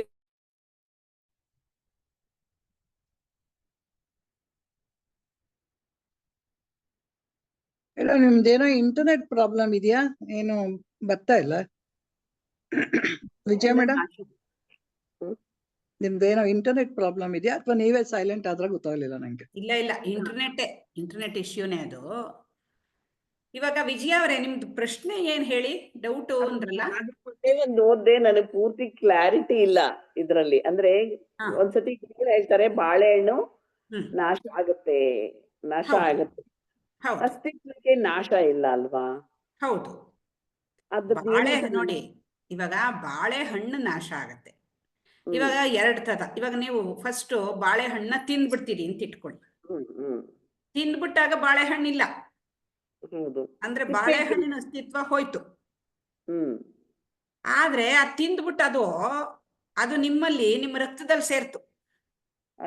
ಅದ್ರ ಶಕ್ತಿ, ಅದ್ರಲ್ಲಿ ಎಷ್ಟು ಶಕ್ತಿ ಇದೆ, ಎಷ್ಟೊಂದು ವಿಟಮಿನ್ಸು ಮಿನರಲ್ಸು, ಒಂದು ಲಿಸ್ಟ್, ದೊಡ್ಡ ಲಿಸ್ಟ್ ಕೊಡ್ತಾರಲ್ಲ ಬಾಳೆಹಣ್ಣಿಗೆ. ಅವೆಲ್ಲ ನಿಮ್ಮ ರಕ್ತಗತವಾಯ್ತು. ಅಂದ್ರೆ ಏನಾಯ್ತು? ಬಾಳೆಹಣ್ಣಿನ ರೂಪದ ಅಸ್ತಿತ್ವ ಹೋಯ್ತು. ಅದು ನಿಮ್ಮ ವಿಟಮಿನ್ಸು ಮಿನರಲ್ಸ್ ಆಗಿ ನಿಮ್ಮ ರಕ್ತದಲ್ಲಿ ಆ ಅಸ್ತಿತ್ವ ಉಳ್ಕೊಳ್ತು. ಹಾಗೆ ವಿಟಮಿನ್ಸು ಮಿನರಲ್ಸ್ ಬಂದಾಗ ನಿಮ್ಗೇನಾಯ್ತು? ಶಕ್ತಿ ಬಂತು. ಅವೆಲ್ಲ ಶಕ್ತಿಯಾಗಿ ಕನ್ವರ್ಟ್ ಆಯ್ತು. ಹಾಗೆ ಇವಾಗ ನಾಮರೂಪಗಳು ಏನಿದೆ ಅದನ್ನೆಲ್ಲ ನಾವು ಇದೆ ಇದೆ ಅಂತ ಹೇಳ್ತೀವಿ. ಆದ್ರೆ ಅವುಗಳಿಗೆ ಲಿಮಿಟೇಷನ್ ಇದೆ, ಅವುಗಳಿಗೆ ನಾಶ ಇದೆ. ಆದ್ರೆ ನಿಜವಾದ ಅಸ್ತಿತ್ವಕ್ಕೆ ನಾಶ ಇಲ್ಲ. ನಿಜವಾದ ಅಸ್ತಿತ್ವ ಕಣ್ಣಿಗೆ ಕಾಣಿಸಲ್ಲ. ಅದಕ್ಕೆ ನಾಮರೂಪಾತೀತ ಅದು. ಆದ್ರೆ ಅದಿದೆ, ಅಸ್ತಿತ್ವ ಇದೆ. ಅದು ಇರೋದ್ರಿಂದಲೇ ಅದು ಈ ನಾಮರೂಪಗಳಾಗಿ ತೋರಿ ಬರ್ತಾ ಇದೆ. ಹಾಗಾಗಿರೋದ್ರಿಂದ ನಾವು ಅಕಸ್ಮಾತ್ ಆಗಿ ಏನನ್ನೇ ನೋಡಿದ್ರು, ಯಾವ್ದೋ ಒಂದು ಇವಾಗ ಇದೆ, ಇದು ಈ ಲೋಟ ಇದೆ ಅಂತ ಅನ್ಕೊಂಡ ತಕ್ಷಣ ನನಗೆ ಎಲ್ಲಿ ಕನೆಕ್ಟ್ ಆಗ್ಬೇಕು ಅಂದ್ರೆ ಇರುವಿಕೆ ಲೋಟದ ರೂಪದಲ್ಲಿ ಕಂಡು ಬರ್ತಾ ಇದೆ. ಆ ಇರುವಿಕೆ ಯಾವಾಗ್ಲೂ ಇದ್ದೇ ಇದೆ, ಅದಕ್ಕೆ ನಾಶ ಇಲ್ಲ. ಇವಾಗ ಹೇಳ್ತೀವಲ್ಲ, ಕುರ್ಚಿ ಇದೆ, ಆ ಕುರ್ಚಿನ ತಗೊಂಡೋಗಿ ಬೆಂಕಿಗೆ ಹಾಕಿ ಸುಟ್ಟು ಬಿಟ್ರೆ ಕುರ್ಚಿ ಹೊಟ್ಟೋಯ್ತು, ರೂಪದ ಅಸ್ತಿತ್ವ ಹೋಯ್ತು. ಆದ್ರೆ ನಿಜವಾದ ಅಸ್ತಿತ್ವಕ್ಕೆ ನಾಶ ಇಲ್ಲ. ಯಾಕೆಂದ್ರೆ ಅದು ಬೂದಿಯಾಗಿ ಅಲ್ಲಿ ಅಸ್ತಿತ್ವ ಕಂಡು ಬರ್ತಾ ಇದೆ. ಆ ಬೂದಿನ ತಗೊಂಡೋಗಿ ನೀವು ನೀರಲ್ಲಿ ಕದರಿದ್ರೆ ಆ ನೀರಲ್ಲಿ ಅಲ್ಲಿ ಕೆಳಗಡೆ ಸೆಟ್ಲ್ ಆದ್ರೆ ಅದು ಮಣ್ಣಿನ ಜೊತೆನಲ್ಲಿ ಬದಲಾವಣೆ ಅಸ್ತಿತ್ವಕ್ಕೆ ನಾಶವೇ ಇಲ್ಲ. ನಾಮರೂಪಗಳ ನಾಶ ಆಗ್ತಾ ಇದೆ ಅಷ್ಟೇ ಹೊರತು ಅಸ್ತಿತ್ವ ಸದಾ ಇದ್ದೇ ಇದೆ. ಹಾಗಾಗಿ ಅಸ್ತಿತ್ವ ಇವಾಗ ಅದರಲ್ಲಿ ಹೇಳ್ತಾರೆ ಗುರುಗಳು ಆಸ್ತಿಕರು ನಾಸ್ತಿಕರು ಅಂತ ನೀವು ಹೇಳಿದ್ರಲ್ಲ, ಅದು ಕರೆಕ್ಟು. ಅದು ಮೊದಲು ನಾವು ದೇವರು ನಂಬಿದ್ರೆ ಆಸ್ತಿಕರು, ದೇವ್ರು ನಂಬದೇ ಇರೋರು ನಾಸ್ತಿಕರು ಅಂತ ಅಂದ್ಕೊಂಡಿದ್ವಿ. ಈಗ ಅಸ್ತಿತ್ವವನ್ನ ನಂಬೋರು ಆಸ್ತಿಕರು, ಅಸ್ತಿತ್ವ ನಂಬದೇ ಇರೋರು ಅಂತ ಇದಾರಾ? ಅದ್ರಲ್ಲೇನೋ ಹೇಳ್ತಾರೆ ಶೂನ್ಯವಾದಿಗಳು ಅಂತ ಹೇಳ್ತಾರೆ. ಆ ಶೂನ್ಯವಾದಿನೇ ಇರಬಹುದು, ಅವನು ಏನೂ ಇಲ್ಲ ಅಂತ ಹೇಳ್ಬೋದು. ಆದ್ರೆ ಅವನ ಅಸ್ತಿತ್ವವನ್ನ ಅವನ ಅಲ್ಗಳಿತಾನ? ತಾನಿದೀನಿ ಅಂತ ಹೇಳೇ ಹೇಳ್ತಾನೆ. ಹಂಗಾಗಿ ನಿಜವಾಗ್ಲೂ ನೋಡಕ್ ಹೋದ್ರೆ ನಾಸ್ತಿಕರು ಅಂತ ಇರಕ್ಕೆ ಸಾಧ್ಯವಿಲ್ಲ. ಏನನ್ನೇ ನಾವು ಅಲ್ಲಗಳಿದ್ಬೋದು, ಬೇರೆ ದಿನ ಅದಿಲ್ಲ ಇದಿಲ್ಲ ಅಂತ ನಾನು ಹೇಳ್ಬೋದು. ಅದಿಲ್ಲ ಅಂತ ನಾನು ಹೇಳಕ್ ನಾನಂತೂ ಇರ್ಲೇಬೇಕಾ? ನನ್ನ ಅಸ್ತಿತ್ವ ಅಂತೂ ಇರ್ಲೇಬೇಕಾ? ಹಾಗಾಗಿ ಪ್ರತಿಯೊಬ್ರು ಆಸ್ತಿಕರೇ ಹೊರತು ನಾಸ್ತಿಕರೇ ಇಲ್ಲ ಅಂತ ಒಂದು ಟಾಕಲ್ಲು ಗುರುಗಳು ಹೇಳಿದ್ದಾರೆ. ಹಾಗೆ ಇದು ಅಸ್ತಿತ್ವ ಅನ್ನೋದು ಅದಕ್ಕೆ ನಾಶವೇ ಇಲ್ಲ. ನಾಮರೂಪಗಳಾಗಿ ಅದು ತೋರು ಬಂದಾಗ ಒಂದ್ ನಾಮರೂಪ ನಾಶ ಆಗುತ್ತೆ, ಇನ್ನೊಂದಾಗಿ ಕಂಡು ಬರುತ್ತೆ. ಅದು ನನಗೆ ಅದಕ್ಕೆ ಬಾಳೆಹಣ್ಣು ಇರುವಿಕೆ ಬಾಳೆಹಣ್ಣಾಗಿ ಕಾಣ್ತಾ ಇದೆ ಅಂತ ಹೇಳ್ಬೇಕು. ಬಾಳೆಹಣ್ಣು ಇದೆ ಅಲ್ಲ, ಇವಾಗ ಕುರ್ಚಿ ಇದೆ ಅಲ್ಲ, ಇರುವಿಕೆ ಕುರ್ಚಿಯಾಗಿ ಕಾಣ್ತಾ ಇದೆ, ಇರುವಿಕೆ ಬಾಳೆಹಣ್ಣಾಗಿ ಕಾಣ್ತಾ ಇದೆ, ಇರುವಿಕೆ ವಿಜಯಾಗಿ ಕಾಣ್ತಾ ಇದೆ, ಇರುವಿಕೆ ಕಾಂತಿಯಾಗಿ ಕಾಣ್ತಾ ಇದೆ. ಹಾಗೆ ಸ್ಟೇಟ್ಮೆಂಟ್ ಕರೆಕ್ಟ್ ಆಗಿರ್ಬೇಕು. ನಾವು ನಮ್ದೇ ರೀತಿನಲ್ಲಿ ನಾವು ಹೇಳ್ತಾ ಇರ್ತೀವಿ. ಇರುವಿಕೆಗೆ ಪ್ರಾಮಿನೆನ್ಸ್ ಕೊಡ್ಬೇಕು. ನಾವ್ ಇದಕ್ಕೆ ಪ್ರಾಮಿನೆನ್ಸ್ ಕೊಟ್ಬಿಡ್ತಾ ಇದೀವಿ. ಈ ಹಣ್ಣಿಗೆ ಪ್ರಾಮಿನೆನ್ಸ್ ಕೊಟ್ಬಿಟ್ಟು ಅದು ಇದೆ ಅಂತ ಆ ಇರುವಿಕೆನ ಸೆಕೆಂಡ್ರಿ ಆಗಿ ತಗೋತಾ ಇದೀವಿ. ಅದ್ರ ಬದಲು ಇರುವಿಕೆಯನ್ನು ಮೊದಲು ತಂದು ಆಮೇಲೆ ಈ ವಸ್ತುಗಳನ್ನ ನಾಮರೂಪಗಳನ್ನ ತರಬೇಕು. ಹಾಗೆ ಅರ್ಥೈಸ್ಕೊಂಡ್ರೆ ನಮ್ಗೆ ಕ್ಲಾರಿಟಿ ಬರುತ್ತೆ. ಕ್ಲಾರಿಟಿ ಆಯ್ತು ಕಥೆನಿ. ನಂಗೆ ಸ್ವಲ್ಪ ಇದು ನಾನೇ ಸರಿಯಾಗಿ ಬರ್ಕೊಂಡಿಲ್ವಾ, ನಾನು ಸರಿಯಾಗಿ ಕೇಳಿಸ್ಕೊಂಡಿಲ್ವಾ ಅಂತ ಇನ್ನೊಂದ್ಸತಿ ಕೇಳಿಸ್ಕೋಬೇಕಿತ್ತು, ಅವಕಾಶ ಸಿಗ್ಲಿಲ್ಲ ನನ್ಗೆ. ಸೊ ನನ್ಗೀಗ ಅರ್ಥ ಆಯ್ತು. ಏನ್ ಈ ತರ ಏನಪ್ಪ ಈ ತರ ಅಲ್ಲಿ ವಿಶೇಷಣ ವಿಶೇಷ್ಯ ಅಂತ ಹೇಳಿದ್ದಾರೆ. ಕನ್ಫ್ಯೂಷನ್ ಆಗಿರ್ಬೇಕು. ವಿಶೇಷ ಅಂದ್ರೆ ಅಸ್ತಿತ್ವ, ವಿಶೇಷಣ ಅಂದ್ರೆ ಅಬ್ಜೆಕ್ಟಿವ್ ಅಂತ. ಹೌದು. ವಿಶೇಷ್ಯ ಅಂದ್ರೆ ಈ ನಾಮಪದ ಏನಿರುತ್ತೆ ಇದು ಮೇಯ್ನು. ಸೊ ಈ ಮೇಯ್ನ್ ಏನಿದೆ ಇದು ಮೇಯ್ನು ಅಸ್ತಿತ್ವ. ಆಕ್ಚುಲಿ ಅಬ್ಜೆಕ್ಟಿವ್ ಬಾಳೆಹಣ್ಣು. ನಾವೇನ್ ಮಾಡ್ಕೊಂಡ್ಬಿಡ್ತೀವಿ, ಬಾಳೆಹಣ್ಣು ಫಸ್ಟ್ ಪ್ರಿಫರೆನ್ಸ್ ಕೊಟ್ಬಿಡ್ತೀವಿ. ಬಾಳೆಹಣ್ಣೆ ನಾಮಪದ ಅಂತ ತಗೊಂಡು ಅದರ ಇರುವಿಕೆಯನ್ನ ಅದನ್ನ ಅಬ್ಜೆಕ್ಟಿವ್ ಅಂತ ತಗೋತಾ ಇದೀವಿ. ಹಂಗ್ ತಗೋಬೇಡಿ, ಇರುವಿಕೆಗೆ ಮೊದಲನೇ ಸ್ಥಾನ ಕೊಡಿ. ಅದು ಮೇಯ್ನು, ಅದು ವಿಶೇಷ್ಯ. ವಿಶೇಷಣ ಅನ್ನೋದು ಅಬ್ಜೆಕ್ಟಿವ್, ಅದು ನೆಕ್ಸ್ಟ್ ಬರುತ್ತೆ. ಮೊದಲು ನಾಮಪದ ಬರುತ್ತೆ, ಆ ನಾಮಪದದ ಬಗ್ಗೆ ಹೇಳೋದಕ್ಕೆ ವಿಶೇಷಣ ಹೇಳ್ತೀವಿ. ಸೊ ವಿಶೇಷಣನೇ ಫಸ್ಟ್ ಆಗ್ಬಿಡಲ್ಲ, ನಾಮಪದ ಮೊದಲು ಬಿಡ್ಬೇಕು. ಆತರ ಕಾಂತಿ ಏನೋ ಹೇಳಕ್ ಹೊರಟಿದ್ರಿ. ಮೇಡಮ್, ಇವಾಗ ಇಲ್ಲಿ ನಾಮ ಒಂದೇ, ಬಾಳೆಹಣ್ಣು ನಾಮ ಒಂದೇ, ಅದು ರೂಪ ಬದಲಾವಣೆ ಆಗತ್ತೆ ಅಂತಾನು ತಗೊಳ್ಬೋದಲ್ವಾ? ಈಗ ಕಾಯಿ ಇರತ್ತೆ, ಹಣ್ಣಾಗತ್ತೆ, ಆಮೇಲೆ ಕೊಳ್ತೋಗತ್ತೆ, ಅದು ಹೊಟ್ಟೋಗ್ಬಿಡತ್ತೆ ಅಂತಾನು ತಗೊಂಡು ನಾವು ಆತರನು ಒಂದು ಇಂಟರ್ಪ್ರಿಟ್ ಮಾಡಬಹುದಲ್ವಾ? ನಾಮ ಸೇಮ್ ಇದ್ದು ರೂಪ ಬದಲಾವಣೆ ಆಗ್ತಿದೆ, ಬಟ್ ಅಸ್ತಿತ್ವ ಇದ್ದೇ ಇದೆ, ಯಾವ್ದ್ರಲ್ಲೇ ಆದ್ರೂ ಅಸ್ತಿತ್ವ ಒಂದೇ ಅಂತನೋದು. ಕರೆಕ್ಟ್. ಅದಕ್ಕೆ ನಾಮಕ್ಕೆ ಆಕ್ಚುಲಿ ಅದಕ್ಕೆ ಸ್ವಲ್ಪ ಪ್ರೈಮ್ ಇದಿರುತ್ತೆ ರೂಪಕ್ಕಿಂತನೂ. ಹಾ. ಬಟ್ ನೀವು ಓವರ್ ಆಲ್ ಆಗಿ ತಗೊಂಡಾಗ ಆ ನಾಮನು ಒಟ್ಟಿಗೆ ಸೇರ್ಸಿ. ಹಂಗ ಹೋದಾಗ ಬರೀ ಅಸ್ತಿತ್ವ ಆತರ. ನಿಮ್ದು ಓಕೆ, ನೀವು ಹೇಳಿದ್ದು ಸರಿ. ಅಲ್ಲ, ಇದು ಮೊದ್ಲು ನಾವು ಸ್ಕೂಲ್ ನಲ್ಲಿ ಓದಿದ್ವಲ್ಲ, ಆಟಮ್ಸ್ ಕ್ಯಾನ್ ಬಿ ಇದು ಕೆನಾಟ್ ಬಿ ನೈದರ್ ಕ್ರಿಯೇಟೆಡ್ ಇದೆ. ಇವಾಗ ಎನರ್ಜಿನೇ ಆಗ್ಲಿ ಅದೆಲ್ಲ ನಾವು ಇಟ್ ಕ್ಯಾನ್ ಬಿ ಆಲ್ಟರ್ಡ್ ಅಂತ ಅಷ್ಟೇ. ಸೊ ಎಷ್ಟು ಚೆನ್ನಾಗಿ ಅದ್ ಬೇಸಿಕ್ ಇಂದ ಅಲ್ಲಿಂದ ಇಲ್ಲಿವರೆಗೂ ಒಂದು ಬಾಳೆಹಣ್ಣಿಗೂ ಬಂದು ಗುಡ್ಡ ಬೆಟ್ಟ ನದಿವರೆಗೂ ಬಂದು ಎಷ್ಟು ಸೂಕ್ಷ್ಮದಿಂದ ಸ್ಥೂಲದವರೆಗೂ ಬರುತ್ತೆ. ನನ್ ಸ್ವಲ್ಪ ಅದನ್ನ ನೀವ್ ಚೆನ್ನಾಗಿ ಅದು ಕ್ಲಾರಿಟಿ ಸಿಕ್ತು. ನಾನು ಯಾಕೆ ಹಿಂಗ್ ಬರ್ಕೊಂಡಿದ್ದೀನ ಅಥವಾ ನಾನು ಸರಿಯಾಗಿ ಕೇಳಿಸ್ಕೊಂಡಿಲ್ಲ, ಇನ್ನೊಂದ್ಸತಿ ಕೇಳಿಸ್ಕೋಬೇಕು ಗುರುಗಳದು ಅಂತ ಅನ್ಕೊಳ್ತಾ ಇದ್ದೆ. ಸೊ ಇವಾಗ ಅವರು ಅವಾಗ್ಲೇ ಹೇಳಿದ್ರು, ರಮಣರದ್ದು ಉದಾಹರಣೆ ಹೇಳಿದ್ರು. ರಮಣರು ಬೆಟ್ಟ ನೋಡ್ತಾ ಇರ್ತಾರೆ. ಏನ್ ಬೆಟ್ಟ ನೋಡ್ತಾ ಇದ್ದೀನಿ? ಬೆಟ್ಟ ನೋಡ್ತಾ ಇಲ್ಲ, ನನ್ನನ್ನೇ ನಾನ್ ನೋಡ್ತಾ ಇದ್ದೀನಿ ಅಂದ್ರೆ ಗೊತ್ತಾ, ಬೆಟ್ಟದ ರೂಪ ಒಂದು ಸಾಂಕೇತಿಕ, ಅದರಲ್ಲಿ ಅಸ್ತಿತ್ವಕ್ಕೆ ಪ್ರಾಧಾನ್ಯತೆ. ಬೆಟ್ಟ ಇದೆ ಅಂತ ಹೇಳಿದಾಗ ಅಲ್ಲಿ ಇರುವಿಕೆಗೆ ಪ್ರಾಧಾನ್ಯತೆ. ಆ ಇರುವಿಕೆ ಅಲ್ಲಿದೆ, ಅದನ್ನ ನಾನು ಅರಿವಾದ ನಾನು ನನ್ನ ಇರುವಿಕೆಯನ್ನ ನೋಡ್ತಾ ಇದ್ದೀನಿ. ಈಗ ನಾವು ಏನೇನನ್ನೇ ಇಲ್ಲಿ ನೋಡಿದ್ರು ನಾವೇನು ಆಗ್ತಾ ಇರೋದೇನು ಆಕ್ಚುಲಿ ಅರಿವು ತನ್ನ ಇರುವಿಕೆಯನ್ನ ತಾನು ನೋಡ್ಕೊಳ್ತಾ ಇರುತ್ತಷ್ಟೇ. ಇಲ್ಲಿ ಏನೇ ಪದಾರ್ಥಗಳನ್ನ ನೋಡಿದಾಗ್ಲೂ ಈ ಪ್ರಪಂಚದಲ್ಲಿರುವಂಥ ವಸ್ತುಗಳನ್ನೆಲ್ಲ ನಾನು ನೋಡ್ತಾ ಇದ್ದೀನಿ ಅಂತಂದ್ರೆ ಅಲ್ಲಿ ಅರಿವು ತನ್ನ ಇರುವಿಕೆಯನ್ನ ನೋಡ್ಕೊಳ್ತಾ ಇದೆ. ಇನ್ನೂ ಒಂದು ಸ್ಟೆಪ್ ಹಿಂದಕ್ಕೆ ಹೋದ್ರೆ ಏನಾಗತ್ತೆ, ಅರಿವಿಗೆ ತನ್ನ ಇರುವಿಕೆಯನ್ನು ನೋಡೋದಕ್ಕಾಗುತ್ತೋ? ಇವಾಗ ಕಣ್ಣಿಗೆ ತನ್ನನ್ನು ತಾನು ನೋಡ್ಕೊಳಕ್ಕಾಗುತ್ತೋ? ಆಗಲ್ಲ. ಅಂದ್ರೆ ಅಲ್ಲಿ ಆ ಸ್ಟೆಪ್ ಅಲ್ಲಿ ಏನ್ ಎಕ್ಸ್ಪ್ಲನೇಷನ್ ಅಂದ್ರೆ, ಅರಿವು ಇರುವು ಒಂದೇನೆ, ಆ ಅರಿವಿಗೆ ತನ್ನನ್ನು ತಾನು ನೋಡ್ಕೊಳಕ್ ಆಗಲ್ಲ. ಯಾಕೆ ಅಂದ್ರೆ ಅದಕ್ಕೆ ಒಂದು ನಾಮರೂಪಗಳು ಇಲ್ಲ, ರೂಪಾತೀತ ಅದು. ಈಗ ನಾನು ಈ ಲೋಟ ನಾನು ನೋಡ್ಬೋದು, ಈ ಲೋಟ ನಾನು ನೋಡ್ತಾ ಇದ್ದೀನಿ ಅಂದ್ರೆ ಆಕ್ಚುಲಿ ನಾನು ನೋಡ್ತಾ ಇರೋದು ಅಸ್ತಿತ್ವವನ್ನ. ಅಸ್ತಿತ್ವಕ್ಕೆ ರೂಪ ಇದೆಯೋ? ಇಲ್ಲ. ಇಲ್ಲಿ ಸದ್ಯಕ್ಕೆ ಲೋಟದ ರೂಪದಲ್ಲಿ ಕಾಣ್ತಾ ಇದೆ, ಆದ್ರೆ ನಿಜವಾದ ಅಸ್ತಿತ್ವಕ್ಕೆ ರೂಪ ಇಲ್ಲ. ರೂಪ ಇಲ್ಲದೆ ಇರೋದನ್ನ ನೋಡಕ್ಕಾಗುತ್ತೋ? ಆಗೋದಿಲ್ಲ.